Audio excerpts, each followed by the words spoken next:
I'll give you the rules of the game at the moment because I make them up as I go along. But let's go straight now into the first round, which is the round called All Keyed Up. In this round, one team sings the first line of a song, and then Dave Lee raises the key.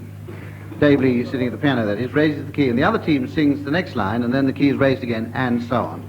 And we'll see who cracks first, whether it's the audience, me, or the teams. Let's start with Graham and Barry. Drink, drink, drink, two eyes that are bright as stars when they're shining on me. Drink, drink, drink, two lips that are red and sweet as the fruit on the tree. In the hope that those bright eyes will shine, lovingly, lovingly, tune into mine. May those lips that are red and sweet tonight will join my only sweet.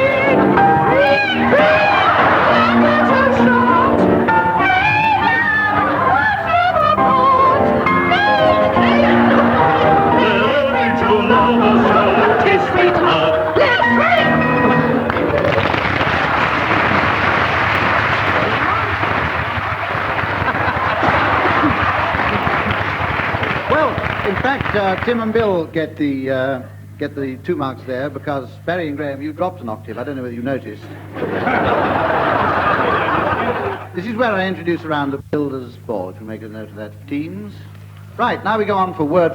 In this round, one of the members of a team says a word, and his partner must say another word totally unconnected with the first, and so on. The other team may challenge by pressing their buzzers, and then they have to try to prove a connection between the 2 words that they challenge. They score 1 mark per word until a correct challenge when the challenging side takes over, whatever that means. Barry's going to start now, and the word is apron. Theodolite. Pentateuch. Splint. Light. Hatband. Clock. Nostril. Exit. Continent. Dromedary. Palm. Challenge there from Tim. It's the old song. The dromedaries are under the palm tree. Daisy. Wrong tune. Wrong round. Wrong show. Bill, your turn to take it up with the word uvula.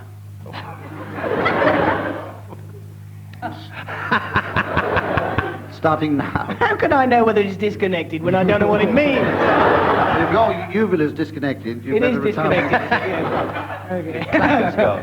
What? Uvula. Football. Skate. Elephant.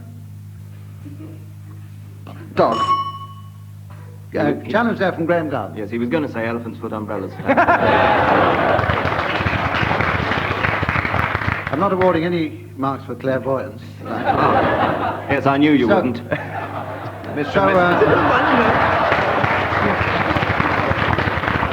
That puts Barry and Graham slightly in the lead.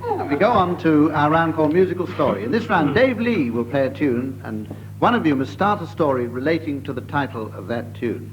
Dave will then change the tune, and a member of the opposite team will take up the story, but fitting it to the new tune. And we'll start now with Barry Cryer and with Dave Lee playing the first tune at the piano. Dave.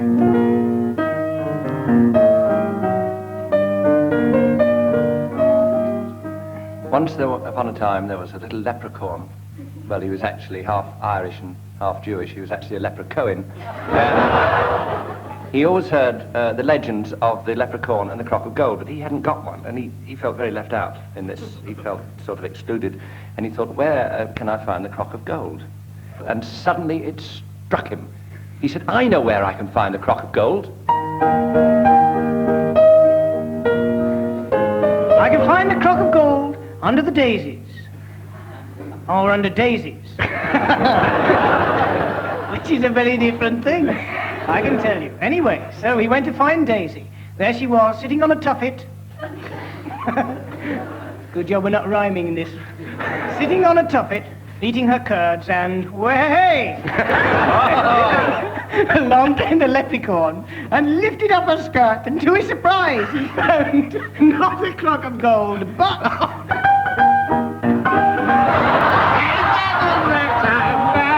Come out, you lot, he said. Now I said take 5, but this is ridiculous. Wait, said Alexander, I can tell you where to find the crock of gold at the end of the rainbow. Look up into the sky, and something very wonderful will happen.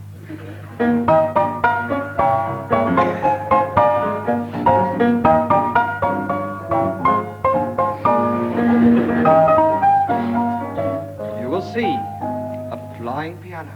That piano will be playing The Lady is a Trump. And someone will say, that's cheating. And you will say, but there is another thing in the sky. It is a great golden eagle that lays eggs, and those eggs are golden eggs. He's excited himself now.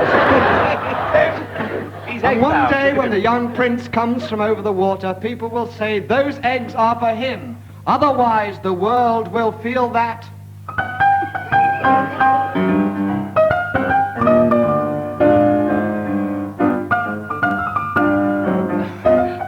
Otherwise, the world will feel that it really ought to go and listen to St. Louis blues en masse.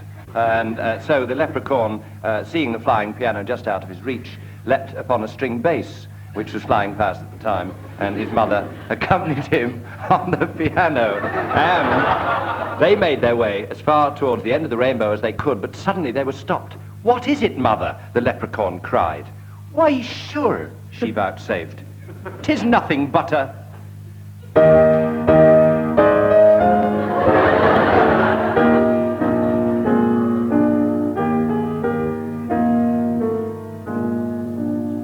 Nothing but an old queen. And with her is the band of the British Grenadiers. And the band of the British Grenadiers struck up a tune, and the tune was...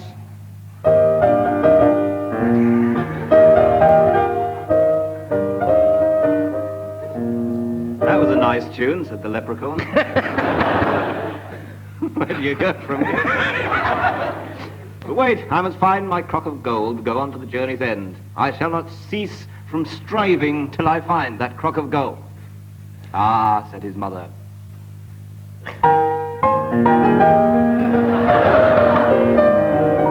Ah, said his mother, I hear some strange musical sounds coming from over those undulating hills.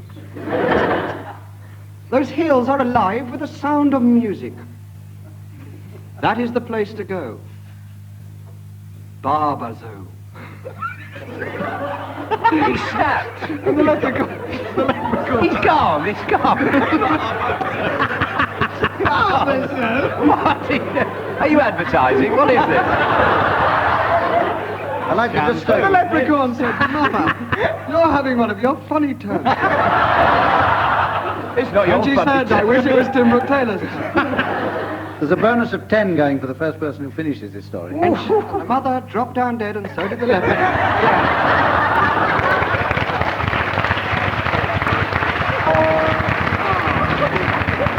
I like a happy ending. No. Right, and that brings the score to an interesting point. Barry and Graham 31, and Tim and Bill. Now then, we go on to MacDonald's Funny Farm.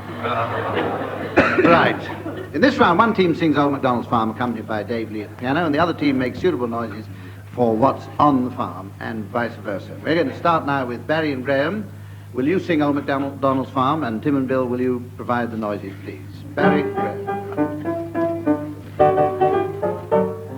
Old MacDonald had a farm, E-I-E-I-O, and on that farm he had a crying jackass, E-I-E-I-O, with a here, there, there, everywhere. Old MacDonald had a farm, E-I-E-I-O. Old MacDonald had a farm, E-I-E-I-O. And on that farm he had a Yugoslavian weather forecaster. E-I-E-I-O. With a Smurfsmith, here and a Smurder coming from the show. there, here, there, everywhere. With a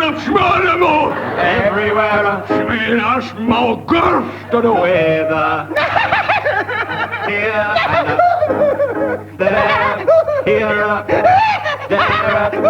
there, everywhere. Old MacDonald had a farm, E-I-E-I-O. Ready? Old MacDonald had a farm, E-I-E-I-O. And on that farm he had a cow with a very bad memory, E-I-E-I-O. With a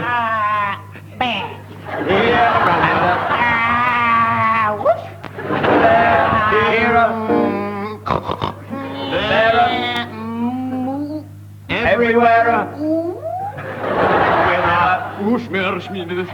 Here and there,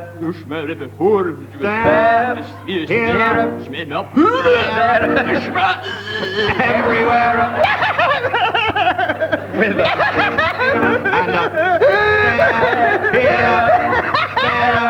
everywhere. Oh, MacDonald had a farm, E-I-E-I-O.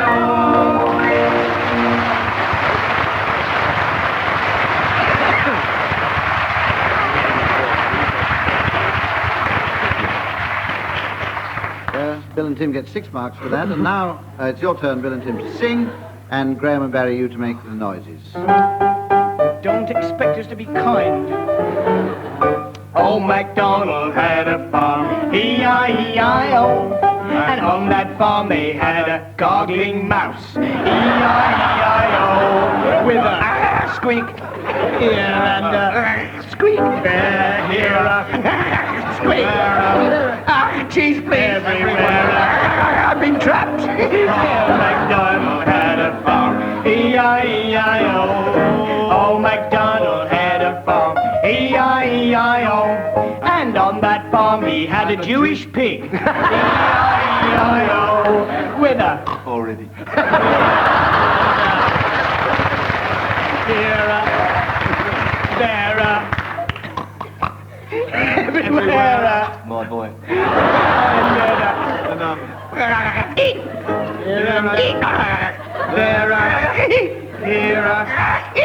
Everywhere.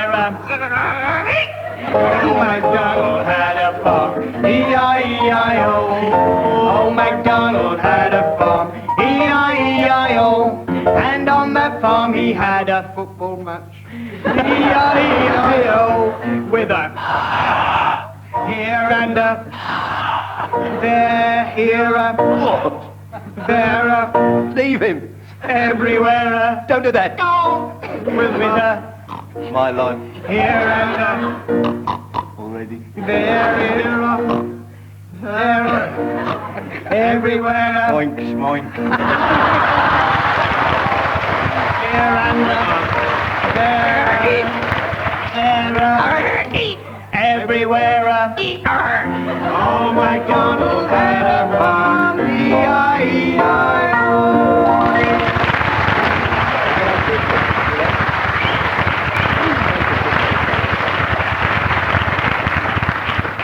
Well, I enjoyed that so much that I'm going to give all the remaining marks to both teams equally, which puts them well ahead.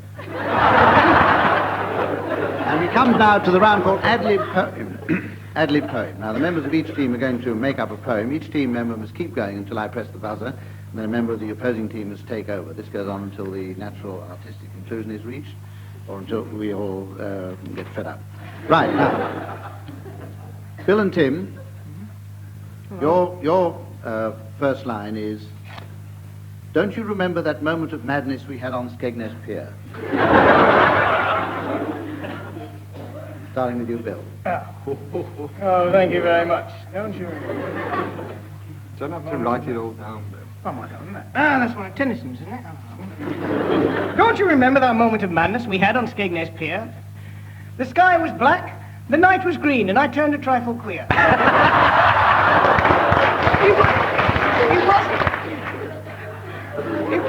It wasn't very surprising that the queer was turned around, because I'd found him lying there. Flat out upon the ground, boom. Well, then he rode up after Skegness. We went to Scunthorpe town. And there, if you remember, I took you... I took you up and down. The streets of Scunthorpe, they were dark. 'Twas in the middle of night. And then around one corner, by gum, we had a fright. Because standing there, across the road, as wide as it could be, was... As wide as it could be... was a great big fat bald cat. I took it home to tea. I took it home to tea because it was the very thing. My mother told me to... Take it to the pictures, because it's had its little fling.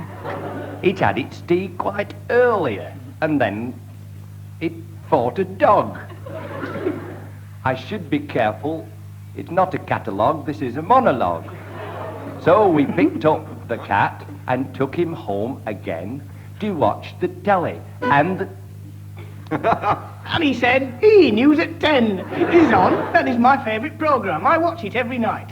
And afterwards I find that then I do have a delight to go to sleep upon my bed, so soft and warm and round, though... And then, you'll not believe this, but he made a funny sound.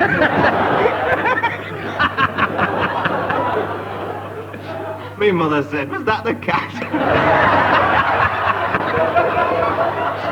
I told her it was true. She said, oh dear, thank God for that. For a minute I thought it was you.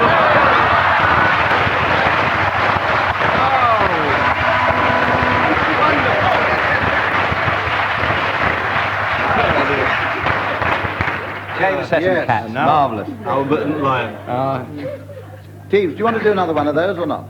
Yeah, well, why not, you know. Why not? Bring out the knuckle dusters. As that one went so well, Finish we'll the do job. another one. We'll do another one, starting with your team, Barry and Graham. Barry, will you start this one? And the first line is this: the penalty for wrongful use is painted on the door. The penalty for wrongful use is painted on the door. My God, said Dad, just look at that. I've not seen that before. The wrongful use of what, he asked. They just don't specify. Nay, come. Nay, come. I said I'll not do that because I'm a little shy.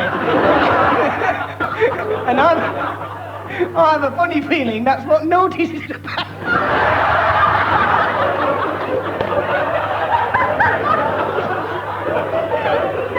And I was right, because at that moment the copper did run out. The policeman took me by the hand. I said, hello, what's this? Dave. What's this? What's this? What's this? You're in trouble now. I said it's nothing to do with me. In fact, I think it's his. But at that moment, suddenly, we dropped these silly voices. Oh, what have I done? And we put on our lovely suits with jackets, waistcoats and trousers. And home we went. Our stately home is set midst meadows green. I thought he was going to say something quite obscene. But at that moment, o'er the heath, there came a gypsy man. He had about his neck and shoes a little frying pan. A little frying pan he had also upon his knee. Around his neck and round his foot. And the other one, that's 3.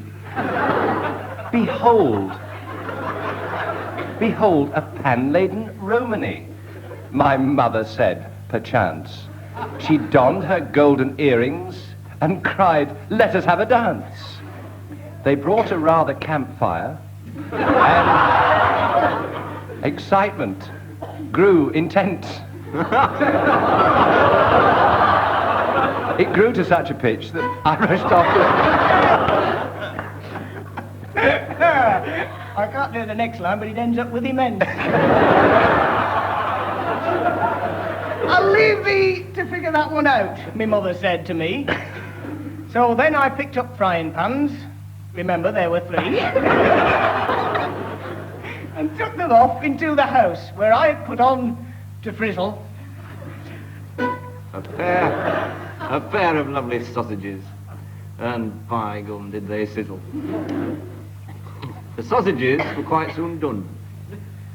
I took them out at once because... Thank you. He's been very kind tonight, isn't he? Because... Once they had been cooked up once. Thank you, Bill. No, we've had once. Oh, wait, once. But it's twice now. Because cooking, I'm a dunce. Any rolled up, I said once more, as is my usual wont. I think I'll take my cardi off.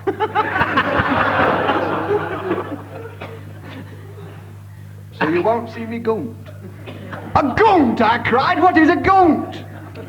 It is a thing quite small. You sometimes see it. We won't talk of that just now. I heard my mother call. I'm feeling most put out, she said. And don't think I'm a liar. You may have forgotten all this, but my bangers are in the fire.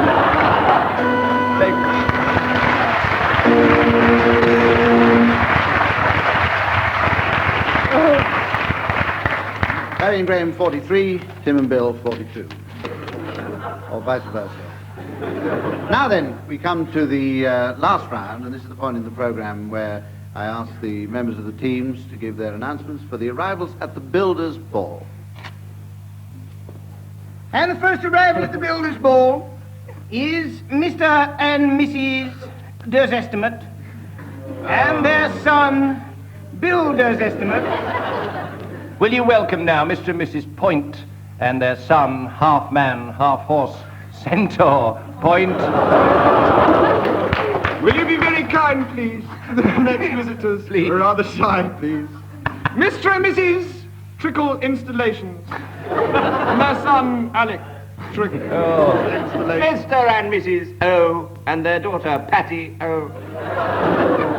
Followed by Mr. and Mrs. Dufresne and their daughter, Win Dufresne.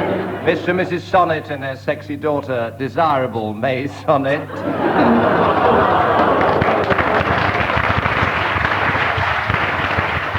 And all the way from London town, coming through the door, Mr. and Mrs. Over Me Ed and their daughter, Ruth Over Me Ed.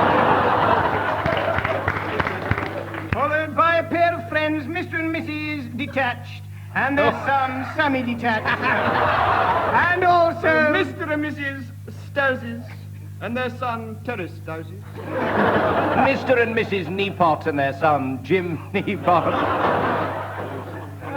All the way from Hollywood. Yes. Yeah. The ever popular couple, Frida Stair and Ginger Curtains. Rapidly followed by a team from Ireland, Mr. and Mrs. Navy and their daughter, Irish Navy, and the team of workers, Concrete Mixer, shorn in half, Mick, his friend, Mick Anacle Grab. and Dan Tools Lad. Mr. and Mrs. Wall Carpeting and their son, Walter Wall Carpeting. And here, representing the Nook family, N.E. Nook and Granny. Mr. and Mrs. Mr. and Mrs. Mr. and Mrs. You think you're going to finish the job, and their daughter, Wendy, you think you're going to... And just joining us back in the room, Mr. and Mrs. Pedestal and their son, William Charles. Sorry about that. Reluctantly at this point, Mr. and Mrs. W. Flooring, and their father, Pa K. Flooring. Followed by Mr. and Mrs. Mated Completion Date. And their unlikely daughter, Esther Mated Completion Date. Will you please rise from Mr. and Mrs. House and their son, Clarence? No. Well, stay there then. And Mr. and Mrs. D. Ater and their son, Ray D. Ater. with the score standing at 51, 58, 16. And Mr. and Mrs. J, one for the 33. building trade, this. Mr. and Mrs. J and their daughter, Iris J. The building. We got the builders in. All the way from Italy, Signora Board, and a rather Rabelaisian daughter, Dirty Flora Board. come to the end of this week's programme. Mr. and Mrs. Oleum and their daughter Lynn. Mr. and Mrs. Agent and their son, S. Tate. Agent. Mr. and Mrs. Bation and their daughter Ella. So it's goodbye now. Bye till next week.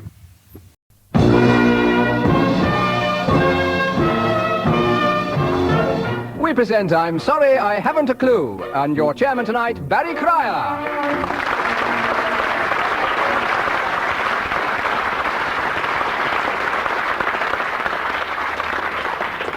Hello and welcome to another edition of I'm Sorry I Haven't a Clue, the show that is to radio what Arthur Mullard is to flower arrangement. And with our very own Mr. Dave Lee at the piano, may I introduce the two opposing teams. Mr. John, all the spoons in the glasses, please. Graham are my seamed straight garden. And opposite to them, Bill, I can't quite put my finger on it, Oddie. Tim, I was on the television last night. We ran out of chairs. Brooke-Taylor!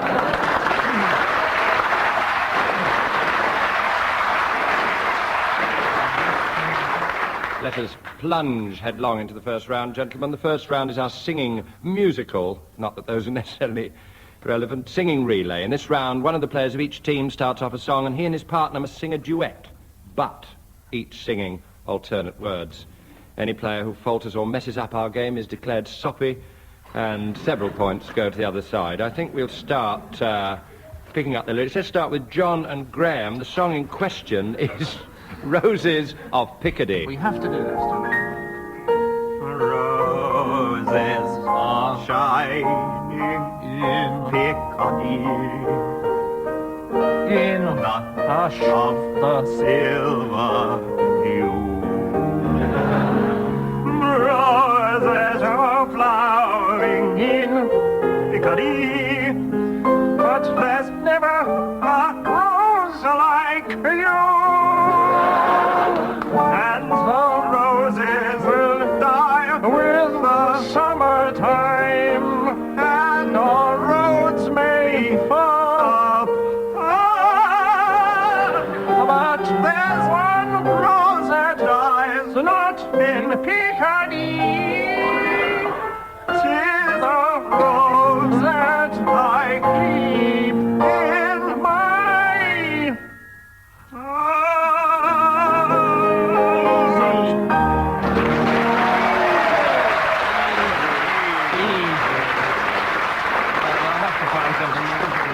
That was Roses Are Blighting, Blooming, I'm sorry, in Picardy. And we go to Tim and Bill with the song When I'm 64.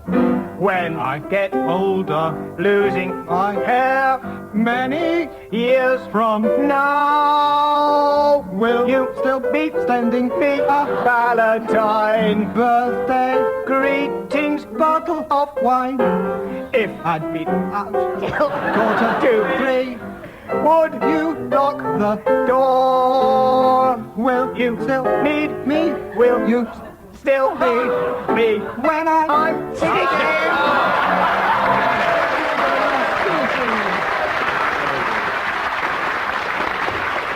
Tim and Bill, a few mistakes, but a harder song. 2-2. Yes. 2-2 to that. Now, this is where I set up something for later in the programme. Gentlemen, I'm going to ask you to announce some late arrivals at a particular function, and we'll ask you their names later. Will you please specify the late arrivals at the Mechanics Ball? The Mechanics Ball, gentlemen. Later in the programme, we shall return. We move to our first session of tag wrestling in this programme, ladies and gentlemen. Tag meaning a tagline, the end line of a story. I'm going to give each team the tagline of a story or an anecdote, and I shall start with one team who must tell a story ending in that tag. When I press my buzzer, the story passes to the other side, who must work towards their finishing line. The winning team is the one who reaches the tagline first. Tim and Bill, would you construct a story that finishes, because we were driving on the right-hand side of the road, we couldn't see that the elephant had deflated. Whilst we were driving on the right-hand side of the road, we couldn't see that the elephant had deflated. John and Graham. Mamma mia, shouted Macpherson. Whipped off his gas mask and revealed he was not the ice cream man he claimed to be. So it's Tim and Bill with Because We Were Driving on the Right-Hand Side of the Road, we couldn't see the elephant had deflated. John and Graham, Mamma Mia, shouted Macpherson, whipped off his gas mask and revealed he was not the ice cream man he claimed to be. We will start with Graham Garden. See who's at the door, dear, said Mother. It's Mr. Macpherson, the ice cream man. I replied. Tim. Come in, Mr. Oh, it's not you. It's the AA man with our route map for France. Thank you very much. We can set straight off. And over the channel we went, and there we were, driving on the right-hand side. John. In France, we're not encountering any problems whatsoever, it being a country notoriously absent so far as elephants are concerned. Bill.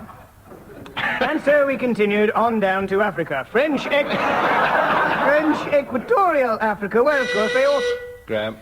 Well, by chance, our motor car broke down, but luckily we got a lift home on Mr. Macpherson's ice cream van. Tim. A notoriously unreliable vehicle. 100 yards we got. Just at that moment, around the corner came a wild elephant. Nothing came round the corner, John. Nothing came round the corner. Macpherson nipped off, mended the tyre, and returned resolutely on the left-hand side of the road, dodging all the traffic coming straight at him. Bill. And drove straight back to England, where he was surprised to find a policeman waiting at the door. He said, I have to charge you with driving on the wrong side of the road. Graham. Take us there, Paul. Nonsense, said Macpherson, denying it. And saying that he was not, in fact, to blame Tim. for what he had done. He said, Macpherson, when we were not drunk, Constable, I swear it was an elephant. I know that we have been later told that, in fact, it was a balloon, like an elephant, that was inflated. But this John. is on account of my selling intoxicating ice cream. Rum-flavoured, with little bits of pistachio nuts and some of that special pasty that they get... An excuse that may be, and that explains exactly why you were drunk. John. Exactly why you were drunk. And because we were drunk, we were driving on the right-hand side. And we couldn't... Graham. Good heavens, said Macpherson, I think that's my mother. Tim. No, said his wife, it's an inflatable elephant. At that moment, Constable... Admitting that they were practically indistinguishable, the elephant deflated, thus making it practically impossible for it to be deflated again. The elephant deflated, but unfortunately we couldn't see that the elephant deflated because we were driving on the right-hand side of the road. And therefore we couldn't see that the elephant had deflated. It was wrong way round, but they got there finally. There, Timmy will return.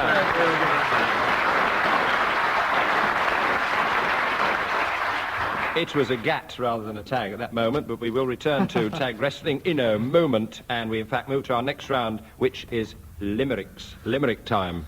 I'm going to give each team the first line of a limerick, which they must complete by each team member taking alternate lines. Marks will be given for cleanliness, and 1 mark will be deducted for each solicitor's letter received.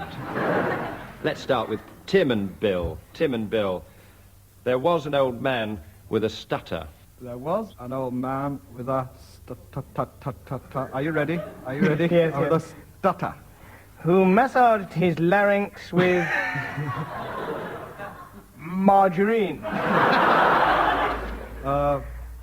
He oiled his false teeth. And to his relief...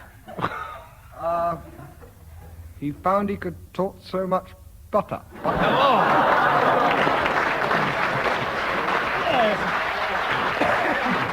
We go to John and Graham, who are going to tell us about there was a young fellow from Troon. There was a young fellow from Troon. There was a young fellow from... Troon? Yes, yes, I'll allow that, yes. Who sat down one day on a spoon. He said, that's so nice. But I won't do it twice. And never again is too soon. Mellifluous. It's an interesting concept. 2 points for that. Let's have another one from Tim and Bill. There once was a tractor called Bert. There once was a tractor called Bert. There once was a tractor called Bert. Get away. Who pulled a cart over the dirt. He went over some furrows. And 12 rabbit burrows. It said, oh, God, blimey, that hurt.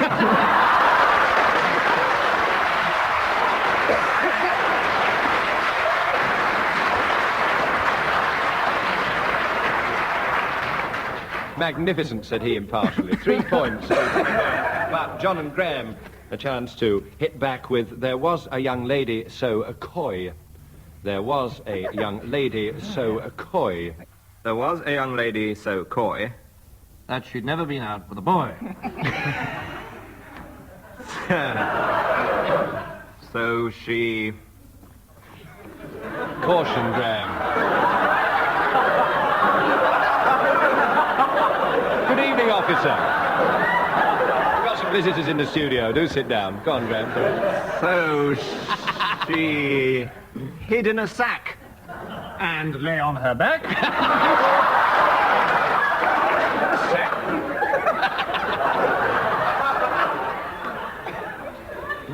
A most unsatisfactory ploy.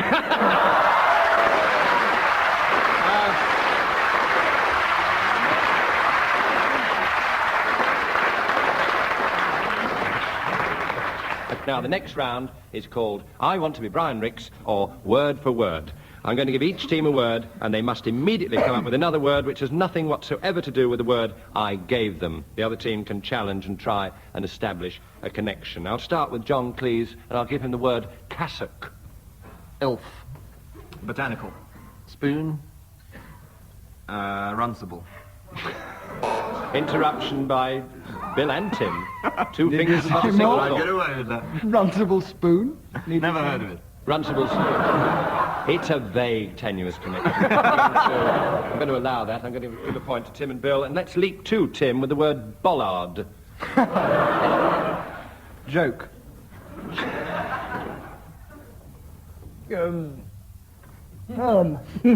Catherine wheel. Pie. Hassock. Stoat. Cathedral. Bush baby. Fire engine. Gnu. Neanderthal man. Odd. Challenge by A Graham connection Garden. between GNU and Neanderthal man. And the spelling. Not allowing that. No. That's two points to Tim and Bill for silliness. And now, Graham, here's another punishment. Your word crypt. Artichoke. Polyandry. Muscle. Adidocokinetic. Epoxy resin. Salt. Interruption by Bilodi. It's maybe an old wives' tale, but I was always told that if you do have epoxy resin, salt is a very good remedy. I'd heard that, An old Bill. wives' tale and you get no mark. No. I'd heard that too, Bill. Bill and I have shared the same old wife for quite some time. 2 points. Bill, will you follow on the word denture? Cigar. Boot. Wombat. Microphone. Knee bone. Eiffel Tower. Pomegranate. Wombat. Repetition. Repetition. That's That not in the that's not in the rules. rules, actually. Not Well, in we the ought to rules. put it in. One I for think silly buzzing for Tim and Bill. One for silly buzzing. Yes. They say Bamber Gascoigne started like this. I can't see it. Our next round is musical. And many of you do not know that Mr. Brooke-Taylor insured his voice for £10,000 and had a whale of a time with the money. This round involves individual players rather than teams. The first player starts a song, stops singing whenever he feels like it, and the player on the opposing team has to pick it up on the word at which he stopped and start a completely different song starting with that word. Let's start with Graham. A happy days are here again. Again. Never say never. Again, again. Oh. 'Cause here I am in love again. It's just a thing I said I'd never do. Do.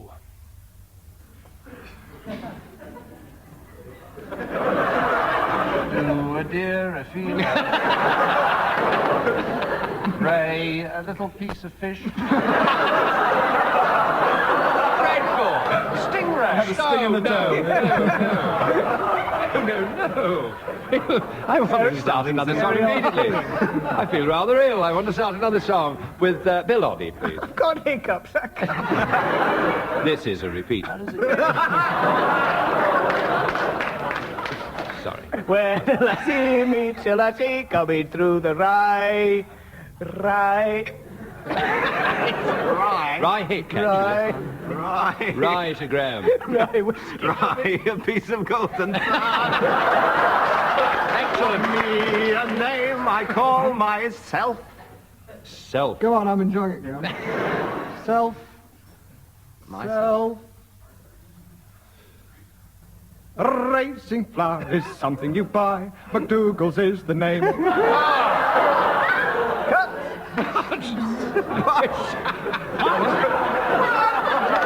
You've just written that and it'll make a fortune. I'm going to disqualify that. Mr. John Cleese. Mr. John Cleese will now sing a song, stopping, hopefully. At a word. At a word. At a word. The only one I know is my old school song. Part two. We enjoyed it very Happy much. days and holidays and sad and melancholy days. They were great days and... That was an easy one. And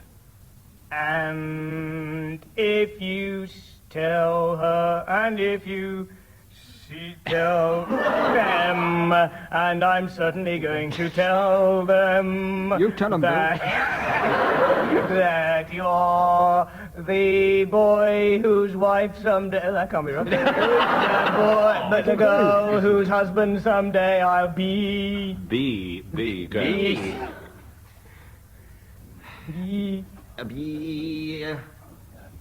Because. Because, one word, not because. Because I'm a Londoner, that I love London. Done. London, Done. I love Done. Done. John Cleese, please. Another point to Tim and Bill, and let's have Tim. Tim starting the final song of this round. Tim. Oh, the shrimp boats is a-coming, there's... You didn't stop. There's. He didn't know the next word. No, he didn't. There's. My golden haze on the meadow. There's a rainbow round my shoulder. That's enough. Shoulder. Over my shoulder. Goes one leg over my shoulder. Two lovely black eyes. What a voice. Surprise! Is that where you left off? Yes. Surprise! Surprise!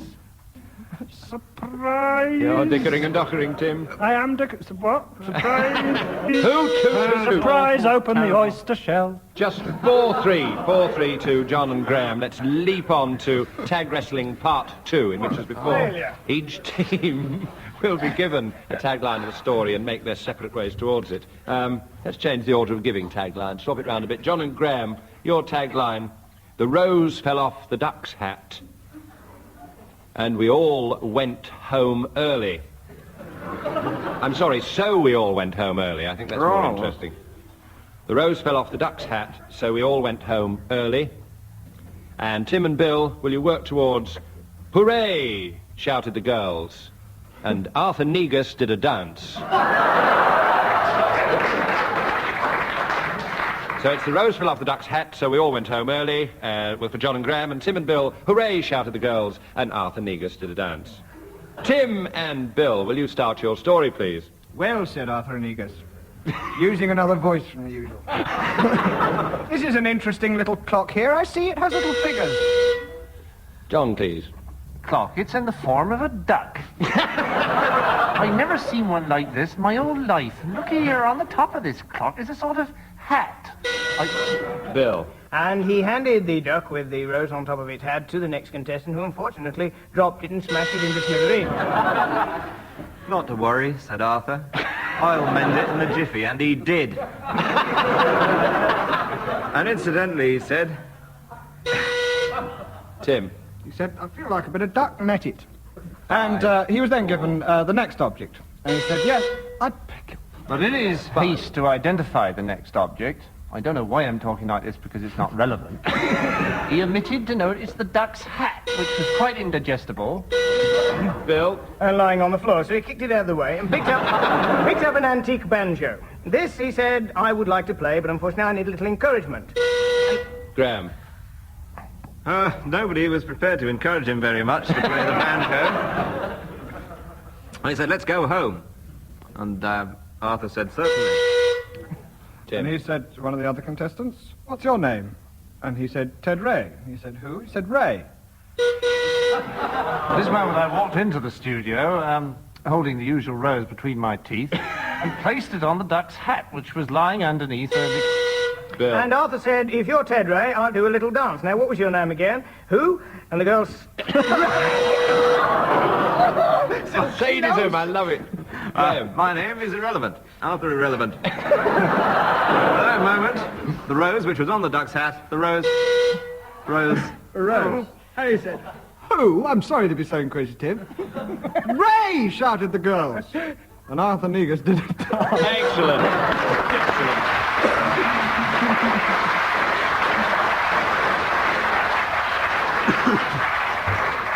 3-0 to Tim and Bill. 3-0, and we move now to blues time. Blues time, gentlemen. I'll give each team a subject on which they must improvise a 4-line blues, singing alternate lines. And there are marks for wit and ethnic feel. For anybody who... Yes. Blues time, and I'll give you the subjects. John and Graham, will you compose a Lady Godiva blues? Lady Godiva. Thank you, Dave. Yeah.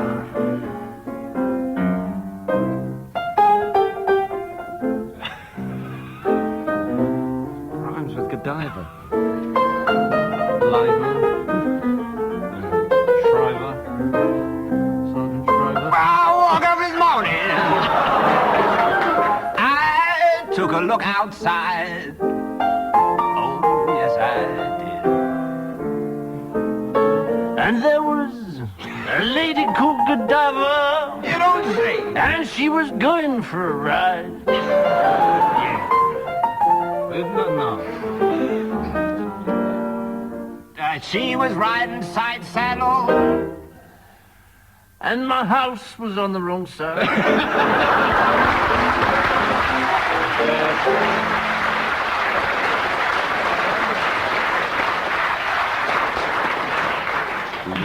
Like it. Tim and Bill, will you give us the Napoleon blues? The Napoleon blues. Dave will introduce it slowly. Well, I woke up this morning, found Napoleon by my side. Spread it out, baby, a second time very fast. I repeat that if you It's all want. right. Yes, I woke up this morning. Good for you. No, I didn't. Napoleon wasn't by my side. I just lied in bed all day. So I said to myself, what a wonderful world.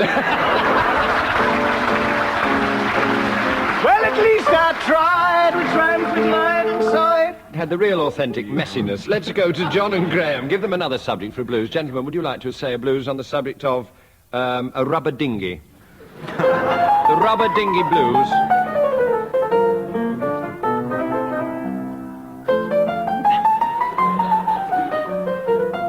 Graham Garden is wearing a very worried expression. Well, I woke up yesterday afternoon and found I was in a dinghy. As he stopped, I can't do this stupid thing.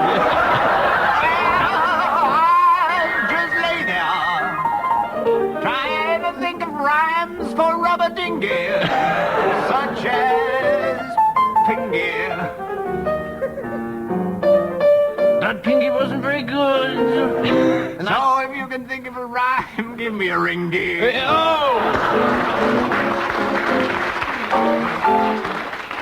surging to a triumphant climax. Tim and Bill, the electric toothbrush blues. The electric toothbrush.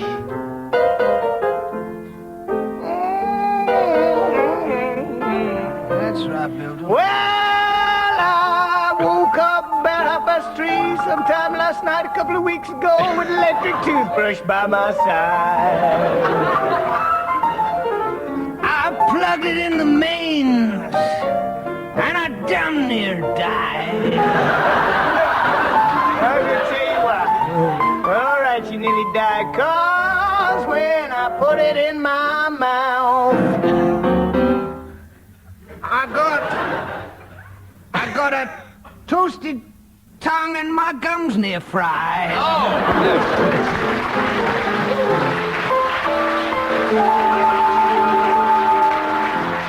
Steaming. Oh, a 3-0 win there to Tim and Bill, and it's late arrivals time. Gentlemen, we revert to...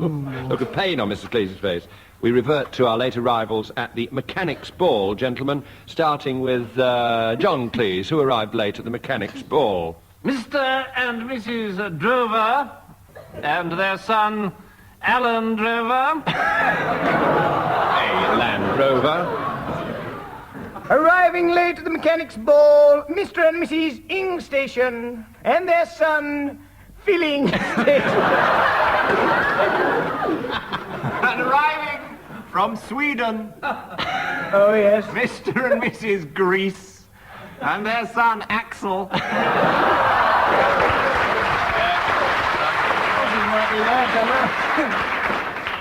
And arriving from Ireland, Mr. and Mrs. Anacle Failure and their son, Mick Anacle Failure. Mr. and Mrs. J. Proprietor and their son, Gary J. Proprietor.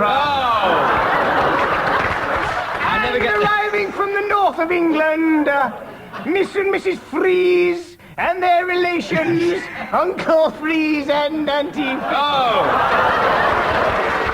They never stop. Tim and Bill, a runaway win on this programme, a runaway win. You're winning at the moment. They're going to go Well, on. let's consolidate and rub their little noses into the ground. let's keep very quiet. It's the last. Mr. and Mrs. Talbot and their son, Beam Talbot. So it's good night from me And and Mr. And Mrs. Earth. Think about it. Mr. and Mrs. Earth Gear and their son who's just entered the church is, of course, the Rev Earth Gear. Closely followed by Mr. and Mrs. God and their son, who is so unpopular and unpleasant that his name is Mud God. If you have any ideas, write to me, David Kossoff, BBC, 5 to 10. Not to Corinthians 6 to mention 9. Mr. and Mrs. Iculated Lorry and their son, Art Iculated Lorry. I resign. Good night all from John Cleese, Graham Garden, Screen Wiper Tim and Brooke-Taylor their and Bill Welsh Oxley. son, Wind Screen Wiper.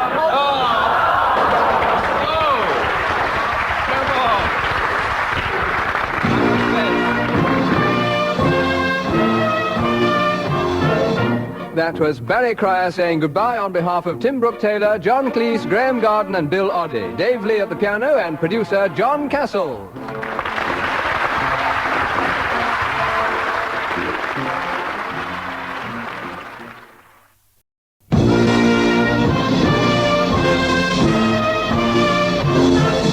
We present I'm Sorry I Haven't a Clue, a panel game. And your chairman this week, Barry Cryer.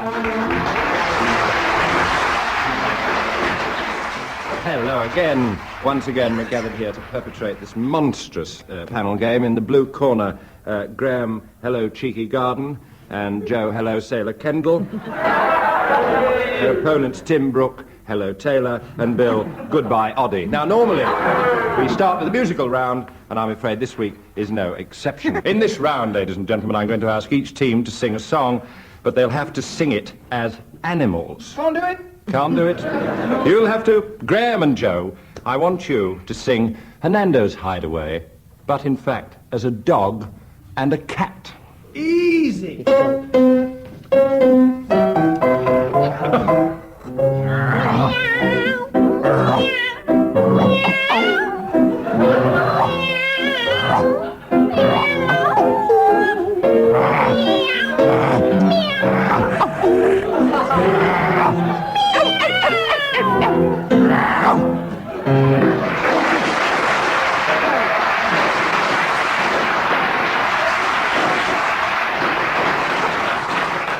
never been so embarrassed in all my life. Well, Two points.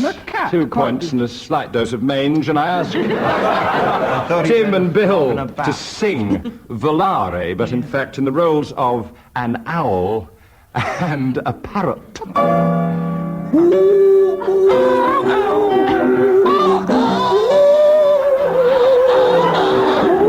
a pretty boy there? Who's another pretty boy? Oh, look up a bit. Where are we in the tune? Oh, it's a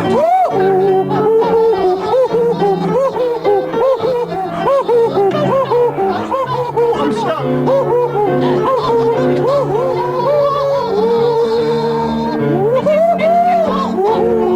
Haven't we finished yet?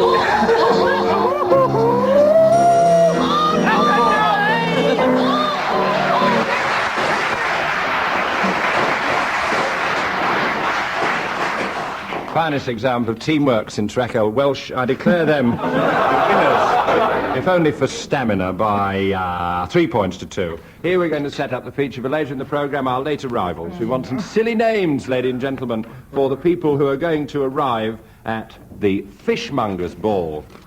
The Fishmongers Ball, later in the programme. Can we have your late arrivals, please? And we will, in fact, leap on. Let's have a musical interlude with Blues Time, ladies and gentlemen, Blues Time.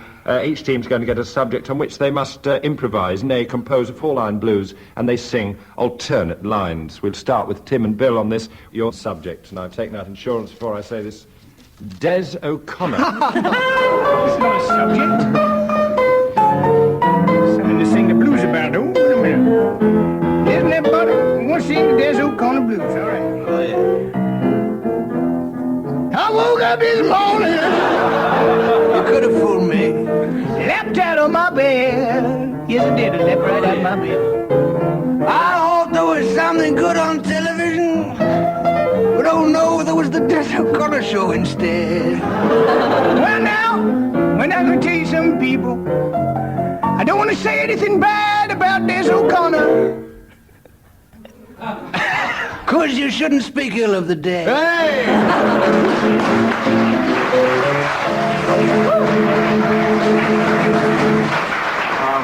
Sorry, Mrs. O'Connor. Des O'Connor in drag has just left the studio.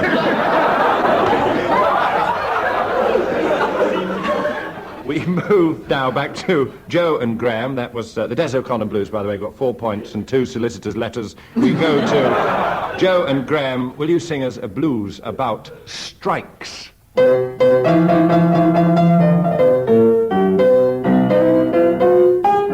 woke up this morning. Think about the Industrial Relations Bill. Oh, yeah. Yeah. It ain't working. I don't ever think it will, baby. So we're going on strike tonight.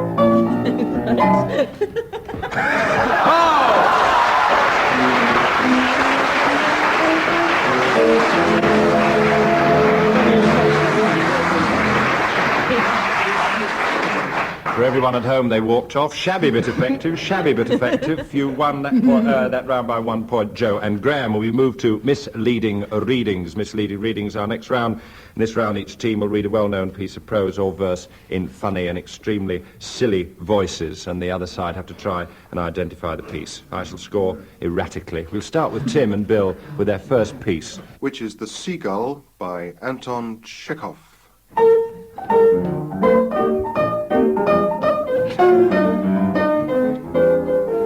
Won't be very nice if someone meets her in the garden and tells Mama. Bring the tea in as well. Here's the thing I was telling you about. This is what you ordered, man. I don't remember. No, I don't remember.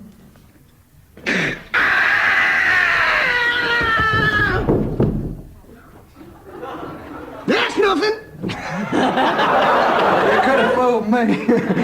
Must have been something in my medicine chest is going off. Don't worry, man. Just as I... Hang on, I'll go out and see. Just as I thought, a bottle of ether done gone bust. Hums. And I'll stand before you, enchanted. Pardon me, it reminded me of how, everything went dark for a moment. The fact is, Konstantin Gavrilovich done shot himself. That could be a clue. Could be a clue. Konstantin had shot himself at the end of that piece. Ah, yes, you see. And are we surprised? Not a bit. Is it by Chekhov? It is. Is it? No sex, please, we're British. Chekhov! Seagull. Language, Bill, language. The seagull. The seagull The quite... seagull is quite correct. The seagull is quite correct. Oh, I think a resounding 5 points all told for Joe and Graham, and now it's Joe and Graham's turn. With Pygmalion by George Bernard Shaw. Could we please have some Scottish music?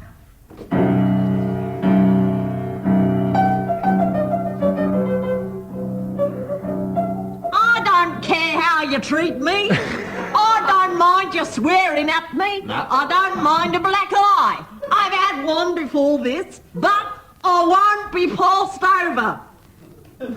Then, get out of my way! I won't stop you. You talk about me as if I were a motor bus. So you are a motor bus. Oh. All bounce and go, and no consideration for anyone. But I can do without you, don't think I can't. I know you can, Cobber. I told you you could. I know you did, you brute. You wanted to get rid of me. Liar! Thank you. You never asked yourself, I suppose, whether I could do without you. Don't you try to get round me. You'll have to do without me. The end.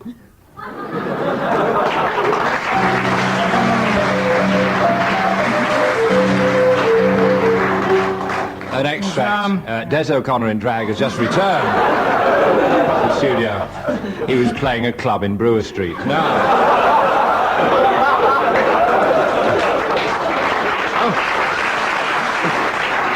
He returned. You remember the plot we returned? I have no idea what they were That was an talking extract from Dr. Dinkham's casebook, but you have to guess what it really was. There was a reference to being passed over at the beginning. Yes. Sounds religious. Passed over.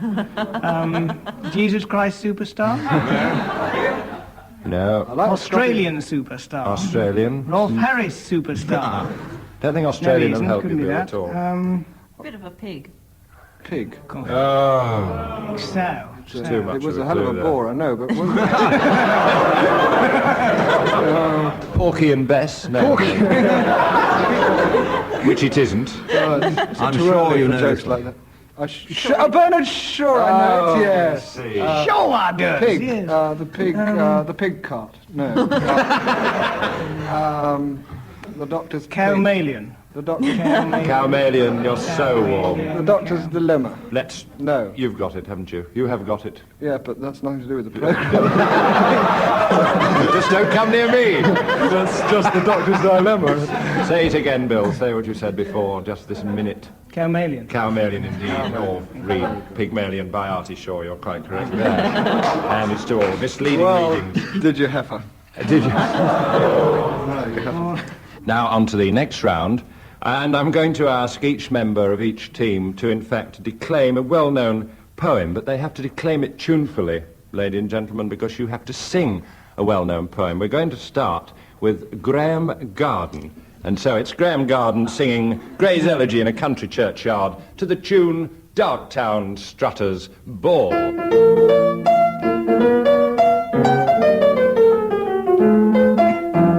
Tolls the knell of parting day, the lowing herd winds slowly o'er the lea. The ploughman homeward plods his weary way and leaves the world to darkness and to me. Now fades the glimmering landscape on the sight, and all the air a solemn stillness holds, save where the beetle wheels his droning flight. Drowsy tinklings all the distant falls, save that from yonder ivy mantle tower the moping owl does to the moon complain.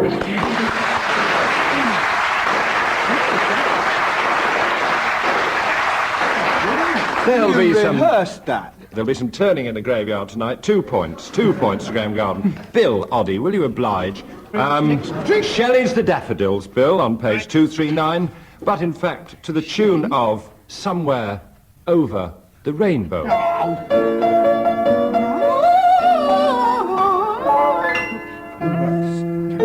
I wandered only as a cloud that flies on high, o'er vales and hills, when all at once I saw a crowd of hosts of golden daffodils beside the lake, beneath the trees fluttering and dancing in the breeze, continuous as the stars that shine and twinkle on the Milky Way. They stretched in never-ending line along the margin of the bay. 10,000 saw at a glance, tossing their heads in sprightly dance. The way beside I've a feeling he's going forever. out in the sparkling waves in glee.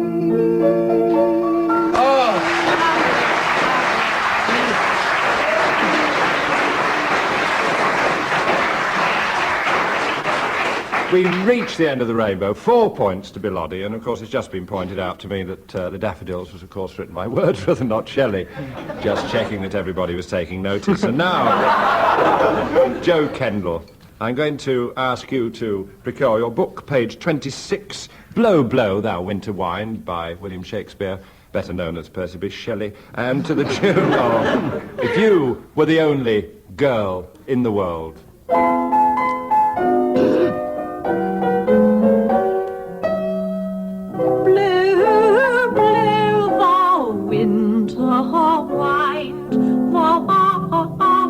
Not so unkind as fancy and gratitude. Thy talk is not so keen because thou art not seen, although thy breath be rude. Hey-ho, sing hey-ho into the green holly. Most friendship is feigning, most loving mere folly. Then hey-ho, the holly, this life is most jolly. Freeze, freeze, thou bitter sky, thou dost not bite so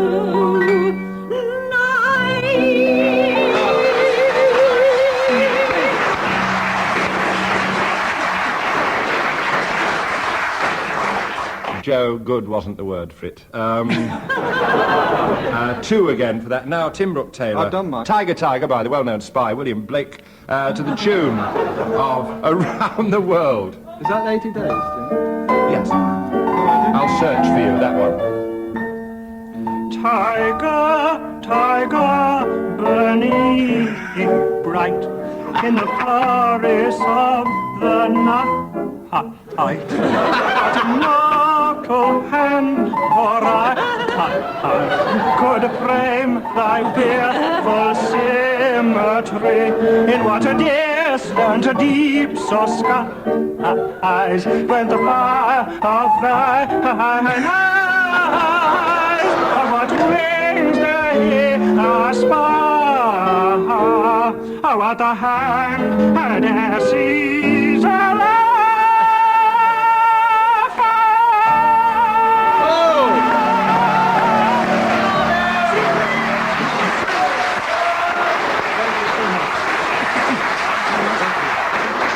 And now, Paradise Lost to the tune of Mary Had a Little Lamb. Those trousers did you the world of good, Tim. They was. Well-known tenor marked down to 7.5. Tim Brooke-Taylor, a resounding win for Tim and Bill by 8 points to 4. Pull up your socks, Joe and Graham. Now for a rather bizarre item entitled Tag Wrestling. I think I ought to explain that. Tag in this instance meaning tagline, punchline, final line. I'm going to give each team the final line of a hopefully short story. A member of one team must start the story and obviously head straight for the end of their own particular story before I press my hooter, if you'll pardon the expression. And then a member of the other team must then take up the story very quickly, but they're heading for their punchline. Now, the first team to reach their tag wins, and in the event of nobody finishing, I shall probably fall asleep. Now we go, first of all, to Tim and Bill, and your tagline of your story is... So the choir went home and we could see our knees again just over the top of the roof. And so the choir went home and we could see our knees again over the top of the roof. Joe and Graham, the tagline of your story this time is, the spaceship landed safely, proving porridge is inflammable in a leap year. The spaceship landed safely, proving porridge is inflammable in a leap year. So we'll start with Graham on this occasion, and you're heading for your spaceship line, are you not? Go. Well, Professor, I said, it doesn't seem to me as if this is going to work. Nonsense, my boy, he replied. Porridge, believe me, is inflammable. As you may remember, he said, I had that astounding success with the giant knees. Thank you, Professor. What exactly happened on that occasion? He said, well, it involved... Joe. Don't interrupt me, said the professor.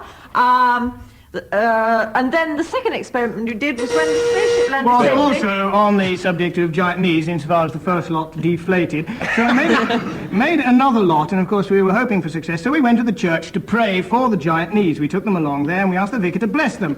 The choir came in at that moment. Get out, said the professor. Are the vats full of porridge? Yes, sir. Right, prepare for blast-off. And away we went. Excuse me, said the professor, I have these loony moments when I suddenly talk about strange things. Let us get back to the choir who are just coming in. Ooh.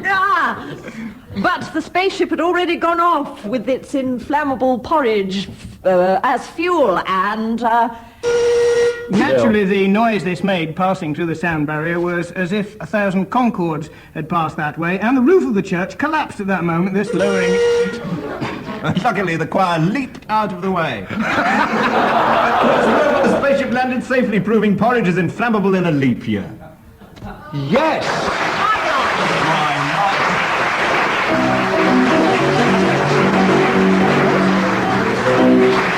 Can you believe it? They did it. They did it. And our next round is, in fact, for want of a better word, a musical round. Ladies and gentlemen, musical round. In this round, I'm going to ask each team to play a duet. The instruments concerned in this debauch are, in fact, a violin and a swanny whistle. I'm going to be drunk with power here. I've got to try and recognise the tune they're playing. If I recognise it, they score points. Tim Brooke-Taylor wants to leave the studio. Because we're going to be embarrassed anyway, I think for our sake, can we point out that the violin is not tuned? Otherwise, we'd have no trouble playing whatever else. So, in fact, I think... Neither is the swanny whistle, as you can hear. Bill having the swanny whistle and Tim having pointed out the violin is not tuned, I'm going to ask Tim and Bill to commence with a duet and a tune. And I'm going to see if I can ascertain the tune.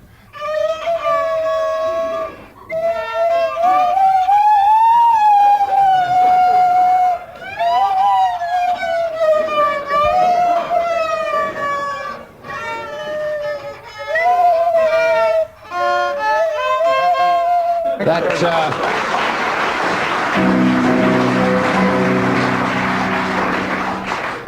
sounded very like the refrain from Spitting, but I can't go further. Can you give me a clue? Was it a ballad? You might have heard it the day. You might have heard it the day before today. I might have heard it the day before today. Yes. Is that a cunning clue to yesterday? Yes. I'll give you 2 points for that, and will in fact ask Joe and Graham, instruments akimbo, to play their duet. The Albert Hall is just catching.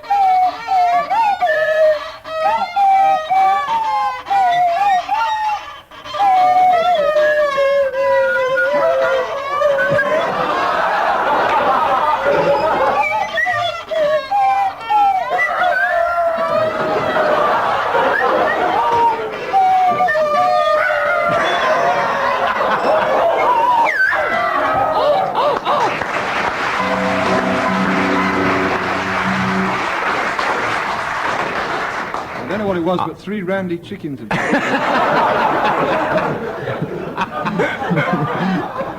It wasn't worth 3 randy chickens, was it? That old Croat folk song. No. I clapped at the end, but I didn't want to be the odd one out. Is this a pop song in its loosest sense? It was once. It was once, yes. No longer after that. Recent pop song, was it? Yeah, it gave me a nasty freight. Gave you a nasty freight. Freight! I caught your intonation there. I shall throw it back to you. Freight. What song do I know? Freight Train. Yeah. Nancy Whiskey and Chas McDevitt. Chas McDevitt. Absolutely right. I recognise it. I'm going to give you 4 for that. I'm going to give you 4 for that. He said maliciously. Thank you, people with taste and discrimination. The mutiny is breaking up. Mutinies Wednesdays and Saturdays only. Now, God bless you, Groucho. We race on to a round rather archly entitled What a Carry On, in which members of our teams are going to be asked to sing songs and they can stop on a word of their choice in the lyric. This has to be followed on with a song starting with that word.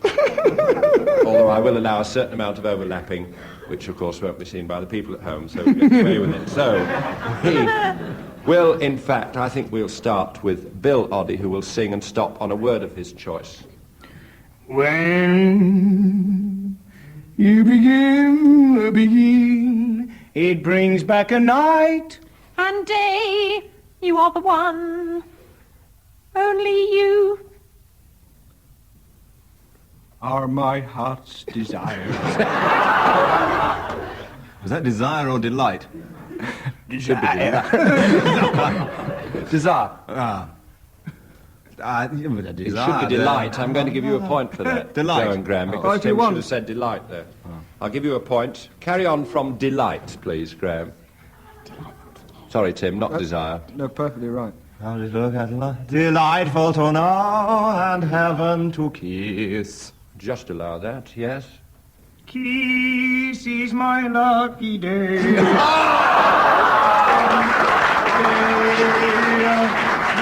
They try to tell us we're too young. Then springtime, am I? I've got the feeling I'm falling.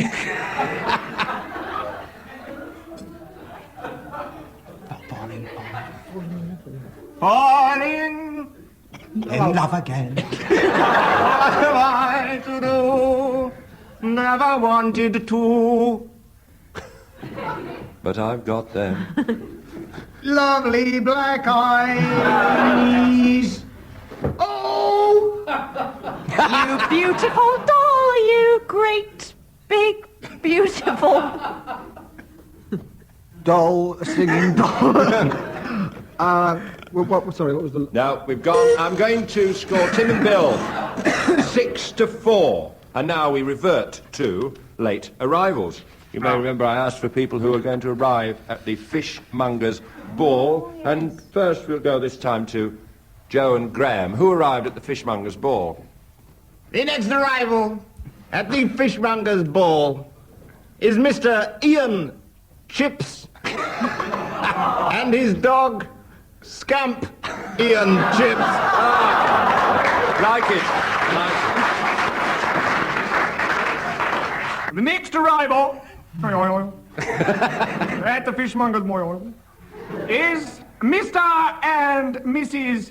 Itted Place and their son, Phil. Oh. Itted. Scampy.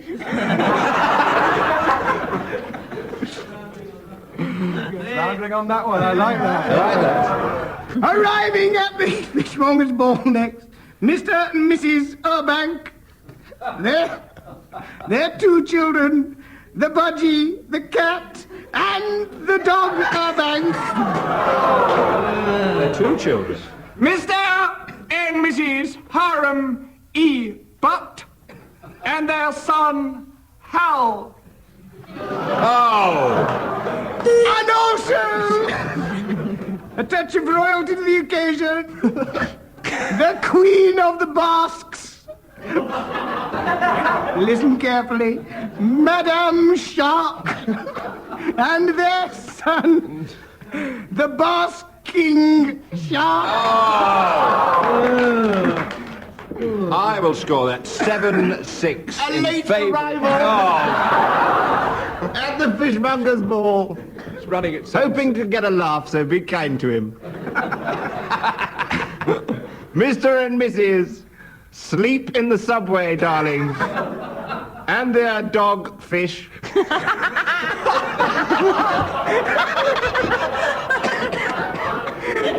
has now left. That joke is ahead of its time, which is about 11:30 this evening. So I score 7-6 in favour of Tim and Bill on that round. One last quick round, and this is rather a novel one. For this round, I'm going to ask each team to give me £5. Right, that's it. No points for anyone. I win. I'm going home.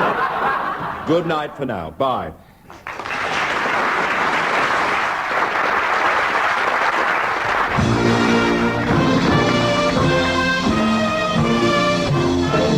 Barry Cryer at last managed to say goodbye from Tim Brooke-Taylor, Graham Garden, Joe Kendall, Bill Oddie, Dave Lee at the piano, and producer John Castles.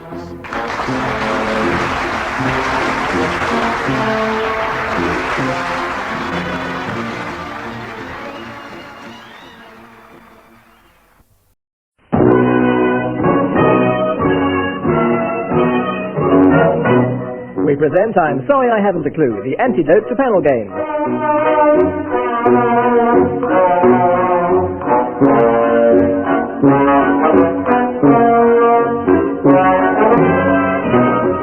At the piano is Colin Sell, and your chairman is Humphrey Lyttelton.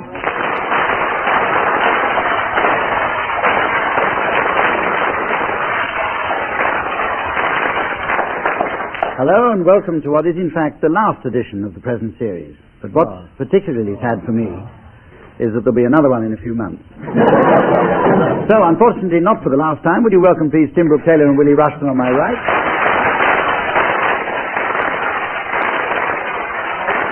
And Barry Cryer and Graham Garden on my left. We're going to start teams with a round called Signature Tunes. In this round I'll be asking you to suggest signature tunes for public figures, and I'll award points for suitability and tastelessness in reverse order. So who will we start with? This week we'll start with Tim Brooke-Taylor. Sir Geoffrey Howe, I thought. You may think it's inappropriate, but there's no business like show business. Sprang to my lips. But actually, with the government cutbacks, it's now become, there's no business.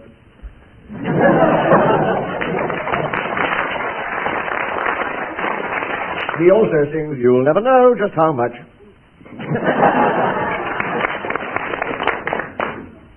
Right, we'll go to you, Barry Cryer, because it's your turn. Elizabeth Taylor springs to mind, the candidate. Love is lovelier the 7th time around. Why not? There was an applause.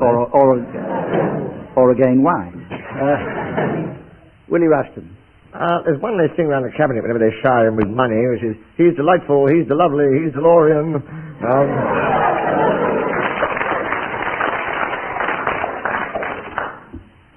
Graham.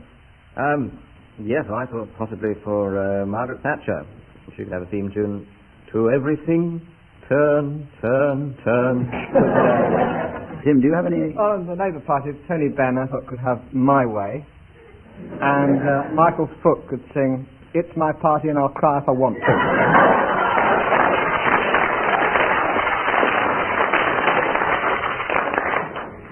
Warren Beatty, or Beatty. I think he's very underrated. Or rated. He could have Night and Day, You Are the One. Ray Buckton has been heard to sing, If I Work to Rule.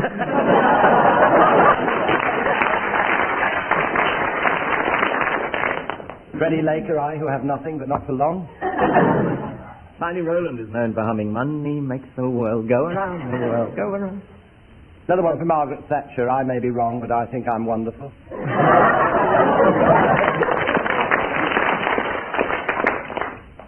Any more from you, Willie? No.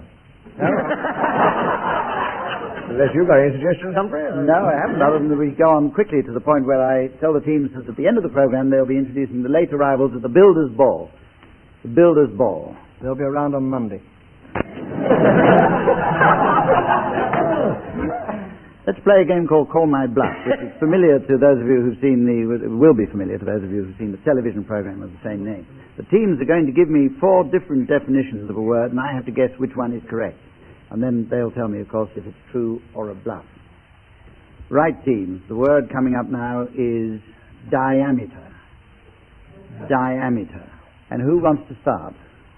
Person in the third row. I'm quite happy to start, Humphrey. Start with you, Willie. Because I'm a goody-goody. Sir Graham and I. So just a goody. Billy cheek. Diameter. It is actually pronounced diameter. On the dark continent, as you may know, they had certain cannibalistic tendencies, and as a bon bouche at an evening was to give them the right or the left arm of the evening meal. And so you would have diameter.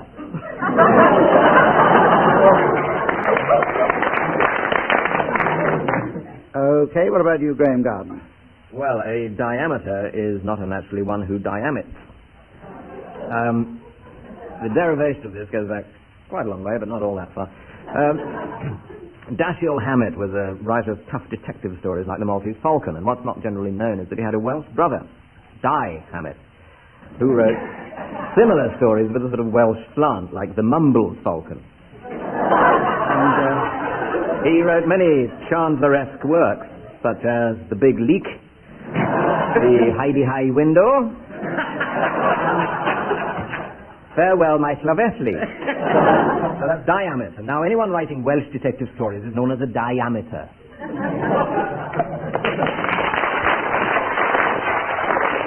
Well, the audience certainly thinks that one's correct. So we'll have to go to you now. Have we been to you, Tim? No, we haven't. Feels like it. Yes, diameter. In fact, it's a phrase that we in the theatrical profession use. When you're a professional, you wouldn't know this if you weren't in the profession. It's the phrase OTT, over the top. It's acting over the top. If, for example, the king is dying, he will go, "Ah, I die, but let's," and you know how they roll around the floor. OTT, it's what we call diameter, as opposed to professional. Barry Crime. This is, the pronunciation has changed over the years. It's from France, but it's not French. It's diameter. Diameter, brought back by English tourists who'd watched snail racing in France. They were attracted by the sound of French crowds singing, "Escargot, escargot," they're toddling along. They found themselves by this big mown circle of grass, a metre across, which had been done by a massive lawnmower, the coup de grace. And there was snail racing across this circle. The tragic story, of course, well known to everybody, bears repeating of the little French snail training early in the morning, singing to himself, "Chanson d'amour," and the lawnmower went rap-a-pap-a-pap. And if a snail goes up your trouser leg, it's 3 weeks before you go, "Oh, now." But enough of that. It's usually held in the evening. You watch the red snails in the sunset, and it takes a snail a day to go across this circle. A diameter. That was the expression Right. brought back by English stories. That's enough. Right. Well, now, let's see what we have here. We have a cannibal delicacy from Willie Rushton. Not terribly convincing, but Graham Garden's no, the people who emulate were unknown Welsh novelists. I think that was a bit far-fetched. Tim, I must say, did some very good acting in it. Didn't you think he did some good acting in it? No. The audience didn't. A sort of overacted deathbed scene, and I must confess that with Barry's I rather lost the thread, except that I gathered at the end that it was something that's usually held in the evening.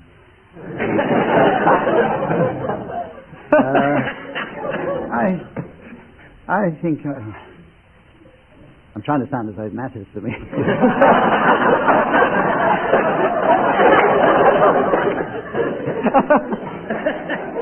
Matters to us, Hump. All right, then. And our listener. I think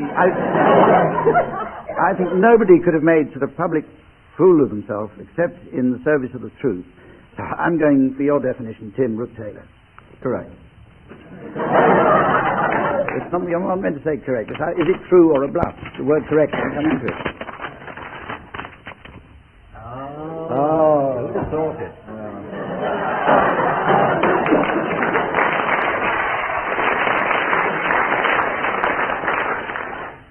Well, that's true. So let's see now who had the bluff.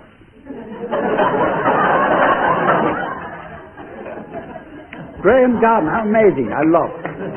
Right, we're going on to play, for the last time in this series, that ever-popular game, Mornington Crescent.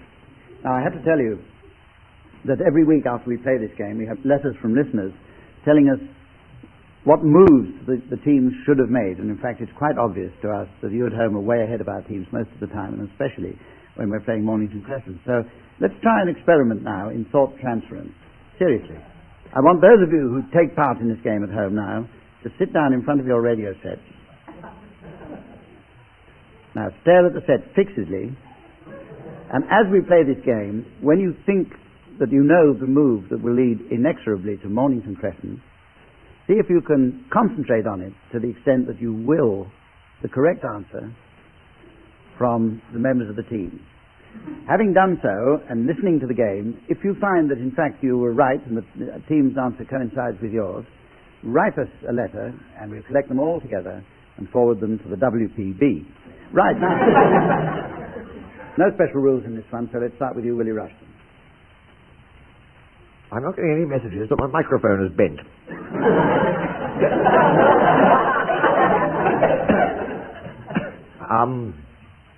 Oh!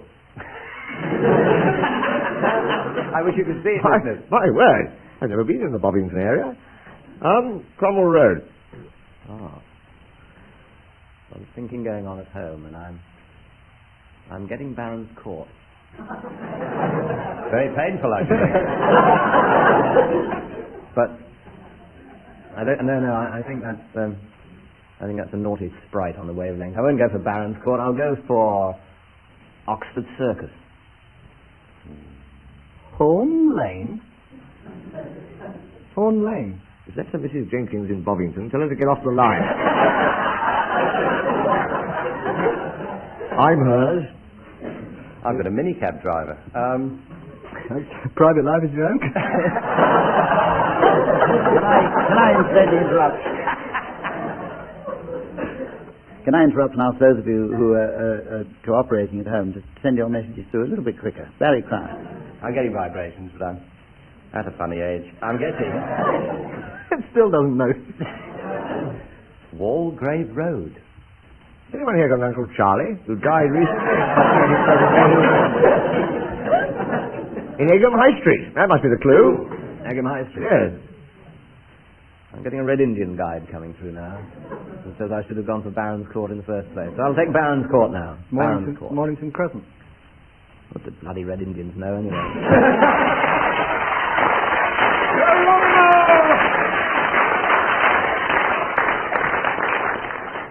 Well, despite a certain amount of frivolity, we did play that game seriously, and it was Tim Brooke-Taylor who eventually made the right move, I think. We go on to a new game called Tying a Tie. If you want to join in with this one at home, will you please get hold of a tie now? Got it?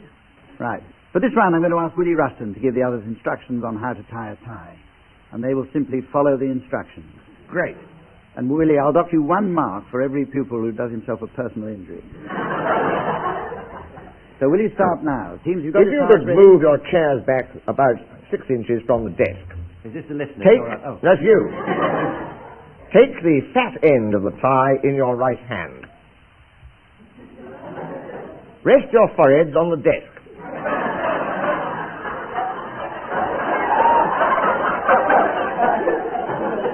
Throw the fat end of the tie over the nape of your neck.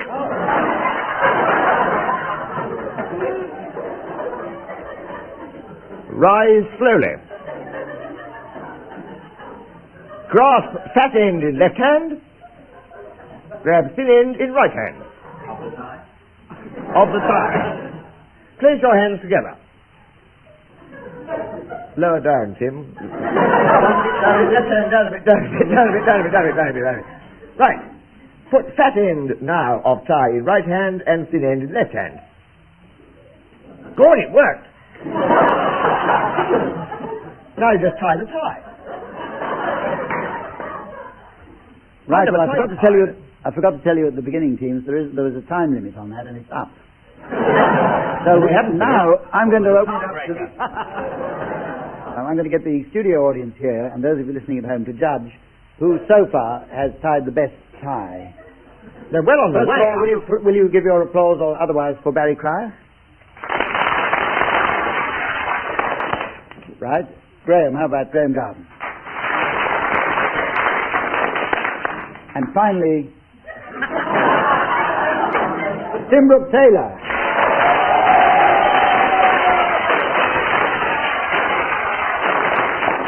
The only one who's tied a tie immaculately, which fortunately enables us to hurry along to the next game, which is the ad-lib poem. I'm going to give someone the first line of a poem, and they continue until I buzz them. It sounds like that. And the next person then continues and takes the poem until we reach an artistic conclusion, or until the show comes off the air, which is quite short. Here's the opening line. I wandered lonely as a man who lacks in bodily hygiene.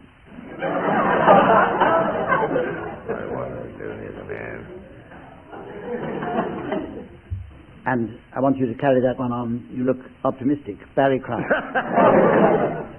I wandered lonely as a man who lacks in bodily hygiene. I wandered over hill and dale until I tattered my jeans. One leg had caught upon a fence, and showing through therein... Willie, unfortunately. What rhymes with therein? They began to look like the sort of trousers an untidy man might be wearing. How this fits my mood, I said to myself, as along I slowly stank. Poetry! My license is up.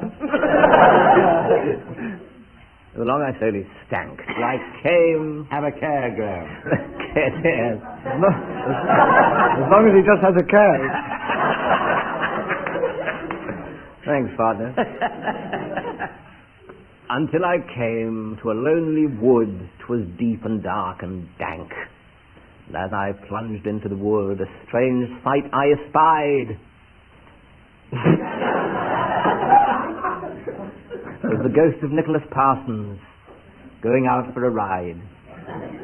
As he rode past upon that furious, ghostly horse he rode. Being an unhygienic man, I immediately shed my load. But wouldn't you, dear listeners, true?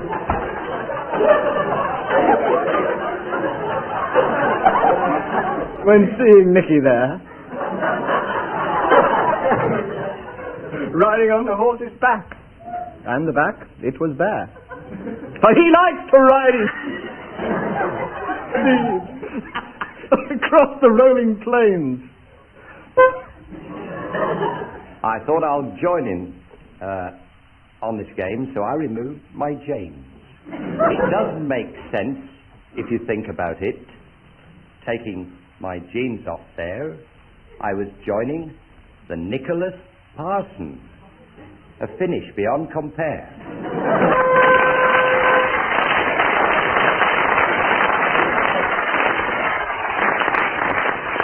And Barry Cryer awards himself full marks for that, which puts him in the lead. And we go on to play the game just a minute. This is a musical round in which the team members attempt to sing a song for a minute without hesitation, repetition, or deviation. And we're going to start with you, as you did so well in that last round, Tim Brooke-Taylor. Try and sing without repetition, hesitation, or deviation. Rock around the clock, Tim. 1, 2, 3 o'clock, 4 in the afternoon, 5, 6, 7 o'clock, 8. Challenge from Graham Garden. Repetition of a clock. It's in the title. In the title. It is, yes. Oh, Still repeated it. Rock Around the O'Clock is the title of this one, isn't it? I see, right. The Irish version. So, anyway. 3, 5, 9 o'clock, 8. Okay, Graham, you can take up the song now, and you have only a quarter of an hour in which to finish it. 8 o'clock, rock. 9, 10, 11 o'clock, 12 o'clock, rock. Challenge there from Willie Numerous Russell. repetitions, I thought, of O'Clock Rock. It's in the title, he says. Yes, we've already established. The same boring argument. Yes, I'll accept that. Willie Ruston, take up the song from there. We're going to boulder in the environs of the grandfather tonight. Push it as their song. Join me on. We'll have some fun when the thing strikes one. Challenge from Barry Crown. No, it was I. No. Repetition of 1. Oh, it is, isn't it? Earlier on, yes, how interesting. Well, it's a song. Yes. Or is that allowed 2 in this game, Hump? The first word of the song. I wasn't listening. I was wondering why you stole Barry Crown's challenge. No, I didn't buzz, Hump. I was throwing my buzz. It's ventriloquism, you know. It's personal hygiene. That one. Carry on, Barry Crown. We're going to beliter around the Orloge tonight. We're about to waltz, jig, reel. Challenge from Tim Brooke-Taylor. Hesitation on tonight. I mean, not hesitation, repetition. Did I say tonight, right? Did I, audience? You didn't, but the song did. I mean... Yeah. Well, it doesn't have to be the same person repeating, does it? It doesn't really have to be the same program. But will you... Carry on, Tim Brooke-Taylor. Very difficult. Very difficult to sing with this tie tight. You have 2 seconds to finish. We're going to run up,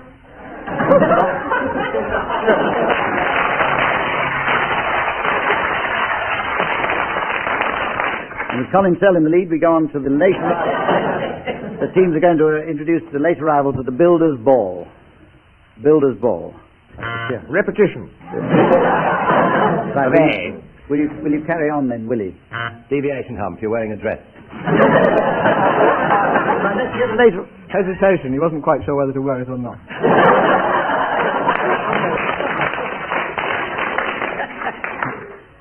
Let's hear your late arrivals at the Builders' Ball, and no further interruptions. Pray welcome the detached family with their son Sammy, a strange youth, 2 up, 2 down.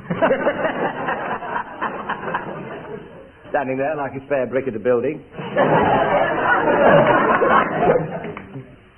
Mr. and Mrs. Dingsight and their son Bill Dingsight and his sleepy bulldozer. Please. Mr. and Mrs. Paper and their son Wallpaper. His brother Lou. And all the way from Ireland, Mr. and Mrs. O'Dores and their daughter Patty O'Dores.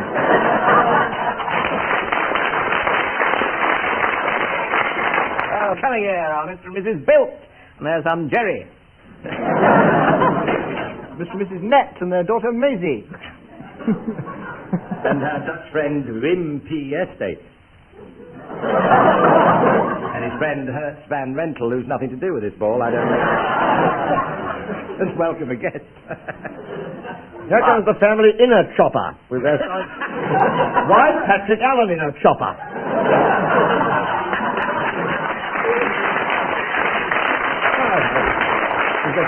Just crashed a tree. Cabaret tonight is boxing with Harry Carpenter and Reg Guttering. Sponsored by the Nationwide Building Society with Bob Dwellings and Hugh Scullery. As you know, this ball is in aid of the Prince of Wales' new house. Oh, he looks frozen over there, so now we've got the blueprints of the building.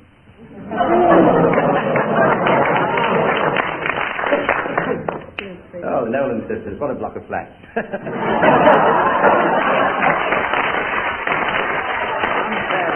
I would like to disassociate myself from that remark. More than balanced up by the entry of Gazebo Derrick. Who's got a bow front, anyway. Mr. and Mrs. House be ready on time, and their naive daughter, will my house be ready on time? I'm getting spirit messages from an earlier round. Good heavens, what are these emanations in the ballroom? Clark Gable, Yves Saint Laurent, and George Rafter. And Eve hasn't left us yet, but that's neither here nor there. As the man said when he put his trot on upside down. Very welcome, please. Mr. and Mrs. King Good and their daughter. This point, ladies and gentlemen, And their daughter. Their lovely daughter, May King Good. And her anti-climax.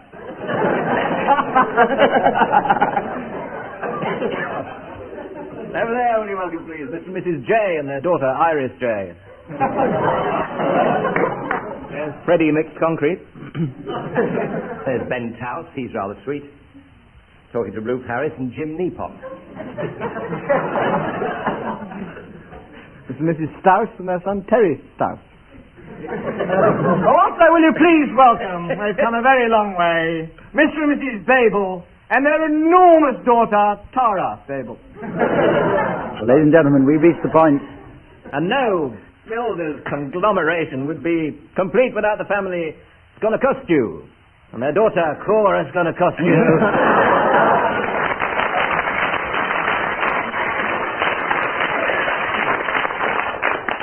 Well, ladies and gentlemen, at this point I have to tell you that the teams are all about to go off on their well-earned rest between series. That's all except for Willie Rushton, who left 10 minutes ago.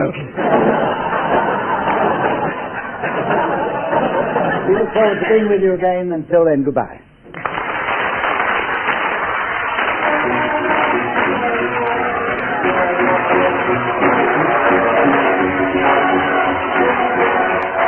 Barry Pryor, Graham Garden, Tim Brooke-Taylor and Willie Rushton were being given silly things to do by Humphrey Lyttelton, with Colin Sells setting some of them to music. The programme was produced by Paul Mayhew Archer.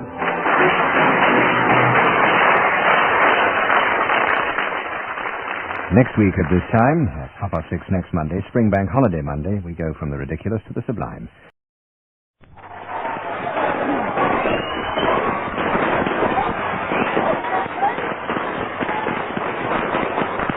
Good evening, and as usual, we go straight into a round which brings in Dave Lee on the piano. This is the round where members of each team sing a song taking alternate words. Now, if you make a mistake, I shall make you start again faster. So we'll start with you, Tim and Bill. Here are your words, and you're going to sing, accompanied by Dave Lee at the piano, Chirpy, Chirpy, Cheep. Dave.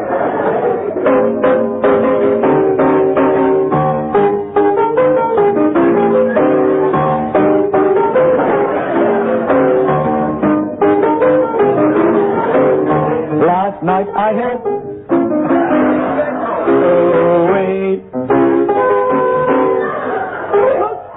I was singing, I've lost my voice, I've got a bad throat. Oh. No. It was all coming through. Another sitcom. It wasn't picked up on these rotten BBC mics. It's not my fault. I was singing perfectly loudly then. Dave, I think we might take that one a little bit slower, shall we?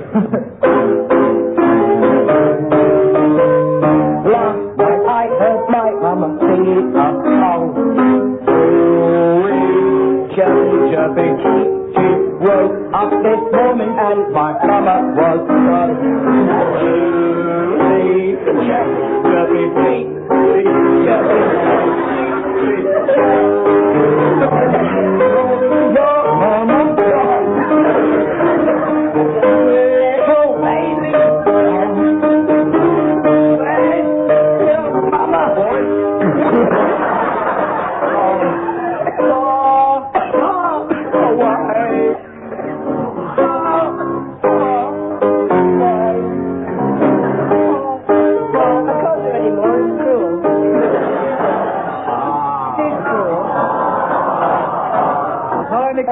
It's pathetic. With your team putting in a plea of cruelty. All right then, do it again faster. Oh. That's it. I hope you felt the Last night I heard my mama singing a song. Chirpy, chirpy, cheep, cheep. Woke up this morning. Wee. Chirpy, chirpy, cheep, cheep.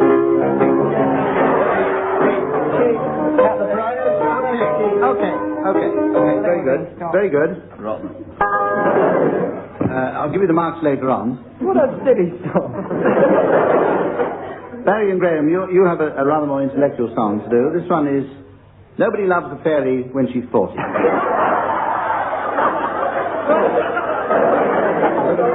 It's not true, I tell you.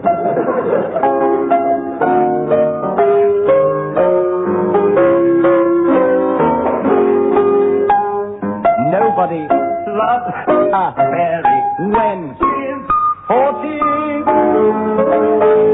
Nobody loves a fairy when she's old. She may still have a magic power, but that is not enough. They like their bit of magic from a younger bit of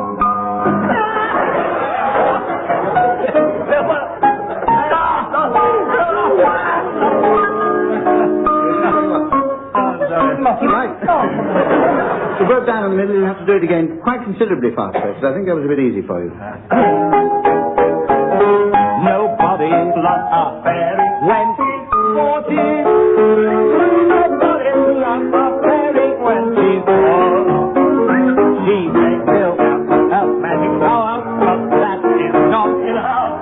They like their bit of magic from a younger bit of when you're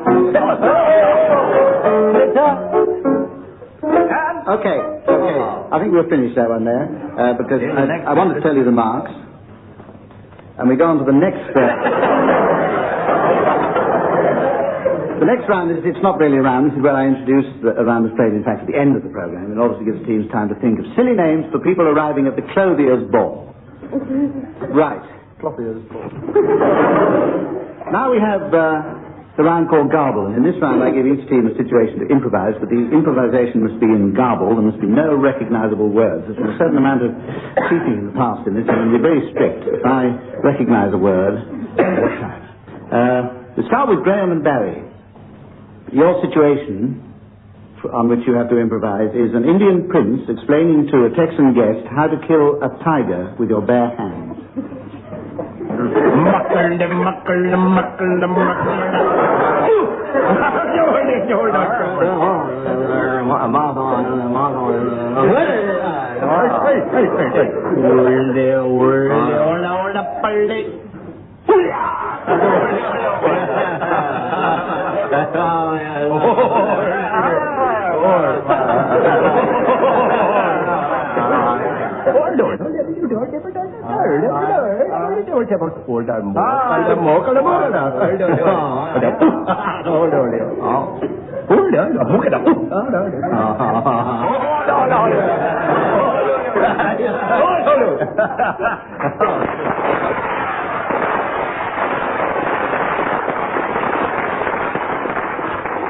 Right, I should have told you in the audience that the master rely on your applause. But to tell you on his truth, with Bill Oddie in the throes of pneumonia playing for sympathy, I don't trust you to do that, so I should do the marking instead. And Tim and Bill, it's your round now. And your situation is an Irish writer and raconteur seeking employment in a Chinese laundry. An Irish writer and raconteur seeking employment in a Chinese laundry.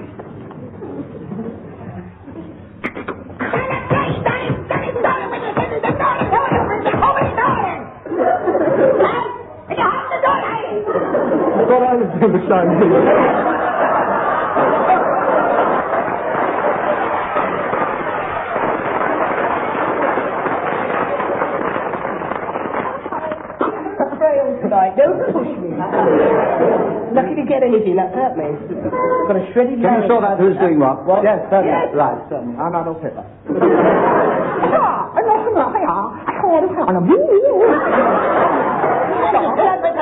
I've heard the house now. And I couldn't later if I'm surprised. I couldn't hardly one thing. I was doing it. And I have up in the comb and the fire in the phone. And the thing in the throw and the hand up on the line is sitting the thing. And those in the sun fanning it. Can you get it? And you get it. Can you do it? Can you do it? Good fried rice? Have a net on you.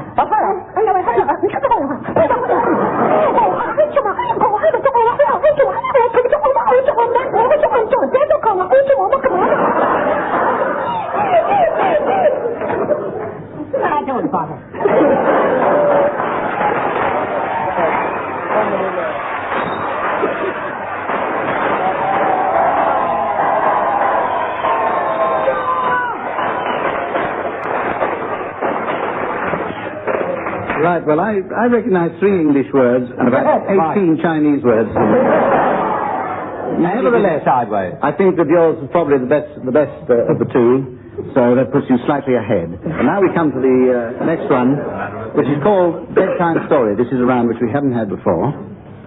And in this round, I want one of the members of each team, in turn, to make up a bedtime story. From time to time, he'll give his partner a signal for a suitable sound effect to reinforce the dramatic effect of the narrative. For extra excitement, the person doing the effects will be wearing headphones padded with cotton wool to prevent him from hearing the story.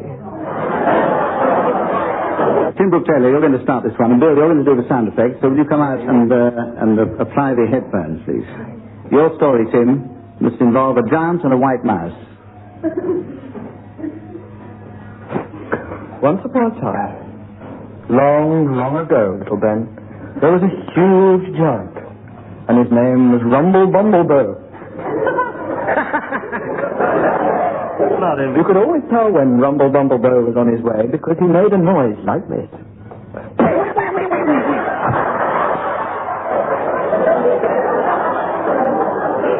He was a sad giant because always he wanted to go fee, fi, fo, fum. But every time he went or he went. One day he was sitting on a rock. Well, when I say a rock, it was a mountain, in fact, but to him it was a rock. And up came a little white mouse. The little white mouse, name was Gertrude. Funny, because it was a male white mouse. And the male white mouse said to the giant,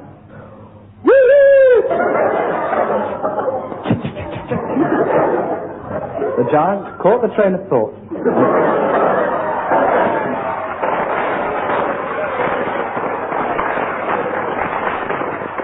And said, is your name Gertrude? And Gertrude said, yes, how did you guess? And he said, because I've read this story before. And then the giant turned around and stamped on the little white mouse, and the little white mouse went,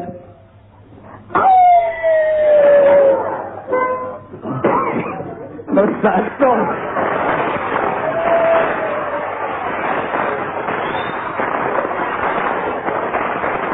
Okay, very good. Tim and Bill. Now, Graham and Barry. Which of you... Barry, you're going to do the sound effects, I believe. And I know. Graham, will you start your story involving Father Christmas and a dragon? It was the night before Christmas, and Father Christmas was getting his sleigh ready to take all the presents to the children. He got all the reindeers outside. He shouted, "Hello, reindeers," and they all cried, "Great."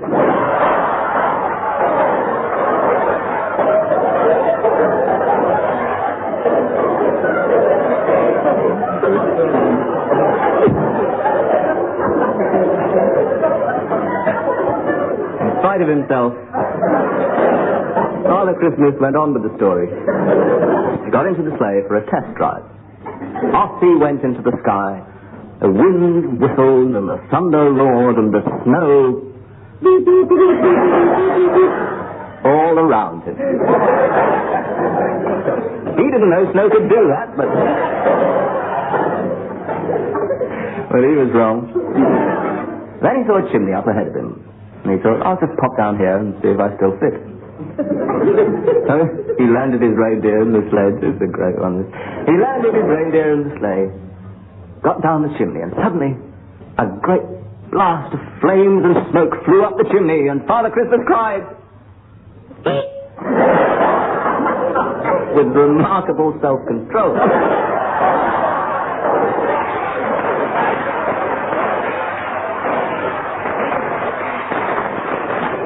Leaping from the roof and peering through an upstairs window, he saw that there was no fire in the grate, but breathing up the chimney was a young dragon.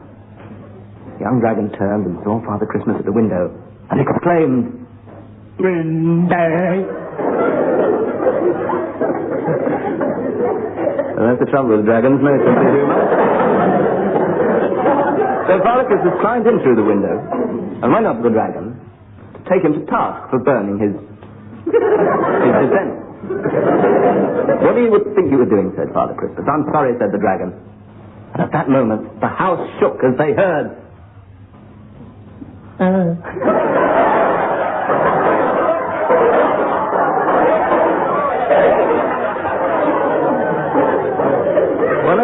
Santa's fairy helpers. He's shaking the house to draw his attention. What's the matter? What's the matter, said Father Christmas. It's simple, said the fairy helper. Listen to this.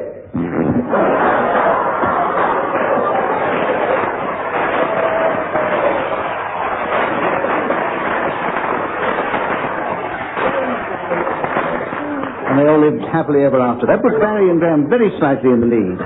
And we come to the next round, which is our calypso round. This is the round when each team has to improvise a calypso, with the members of each team taking alternate lines, and assistance is provided, of course, by Dave Lee at the piano. Now, first of all, Tim and Bill, will you give Graham and Barry the topic for their calypso? You know what? Topic for Graham and Barry's calypso this week is the commercial radio calypso. The commercial radio calypso. I bet it's going for me.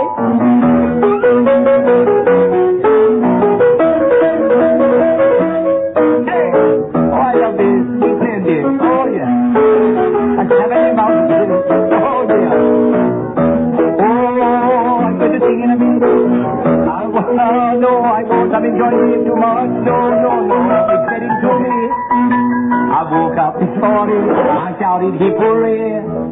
Commercial radio is here to stay. But you can't advertise on the BBC. Colgate toothpaste works wonders for me.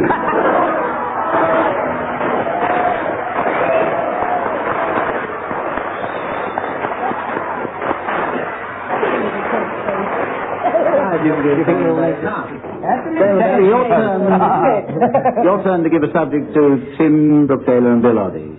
And their subject is the stock exchange. Don't be silly. The stock exchange calypso.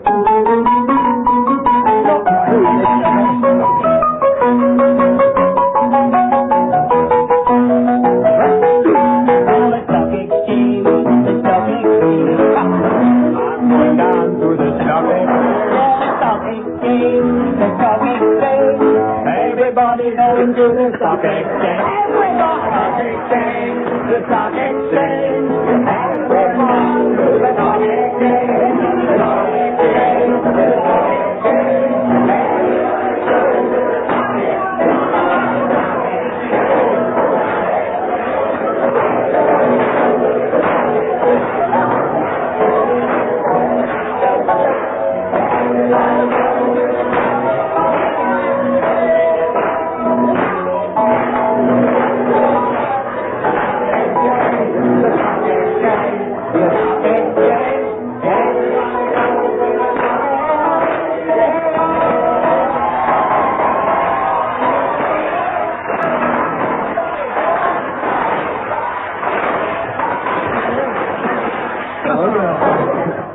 Over in the stock exchange, there's great excitement as the news breaks that Barry and Graham have shot into an even longer lead, as we go on to the next round, which is our sound charades.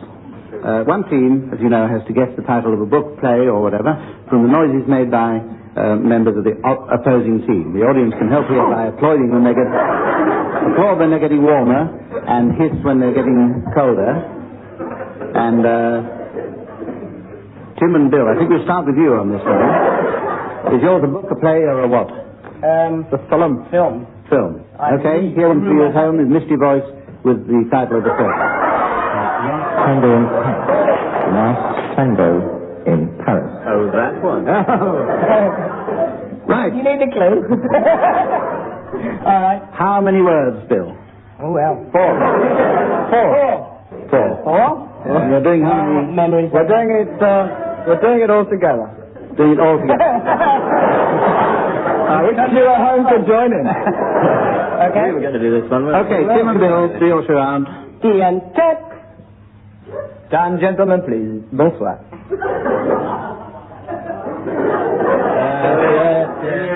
Yes. The Great Wall. No. The last tango in Paris. The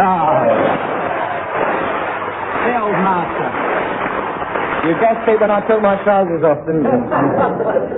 Okay, well, we've got one more from Graham and Barry. Personally, I think this next one's a little bit too similar to the last one, but still, we'll carry on with it. You mean it's the same? Is this a is this a film, a play, or what? Television connections. Television connections, right? Here is for those of you listening at home, is the Misty Voice, for the last time, to tell you the title. This is Sportsnet with Coleman. Right. Barry and Graham, how many words? 3. And you're doing it in how many seconds? Altogether. All together. Right. Where you go? Want it now? Where do you want it? Put your bags over there. Right. Oh, you're a cracker, ain't you? Where do you want the nutty slack? You got it, yeah? Coleman. Sports night with Coleman.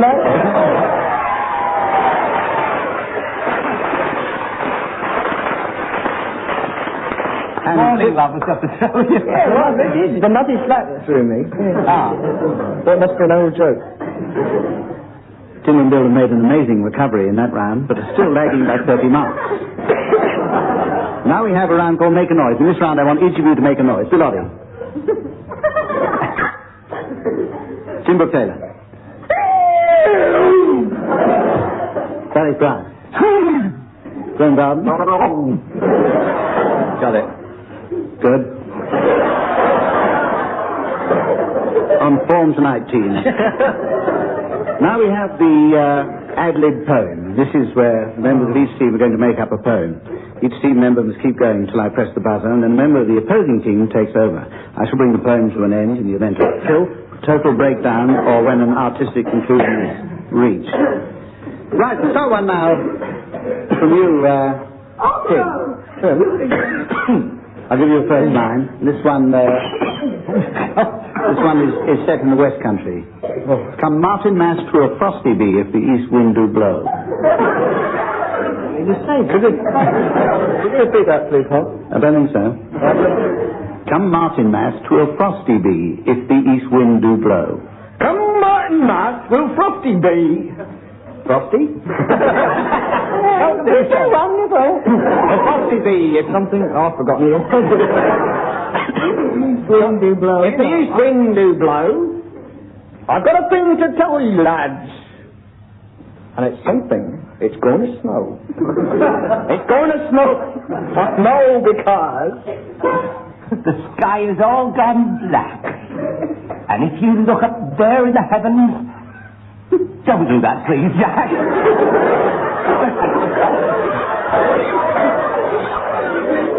The nimbus and the cumulus have come together at last. Yes. Oh, you like to say nimbus and cumulus coming together? Have come together at last. And if you look through yonder window, you feel an icy blast. That's because it's snowing now, and soon 'twill snow some more. 'Twill snow upon the roof and snow upon the floor. 'Twill snow on me, 'twill snow on me. 'Twill snow on all of us here, and with a bit of luck. Can't hear a thing, it just snowed down my ear.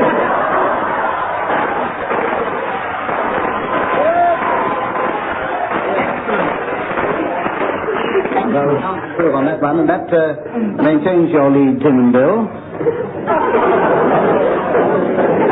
But it's still time for you to catch up, whoever you are.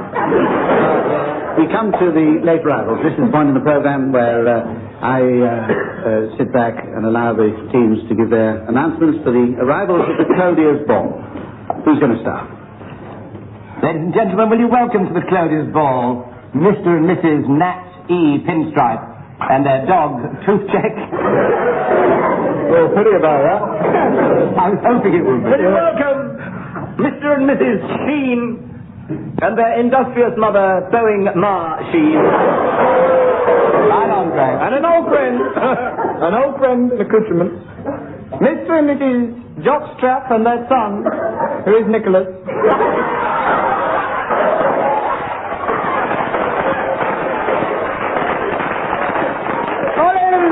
Followed by Mr. Runt and his wife, Runt.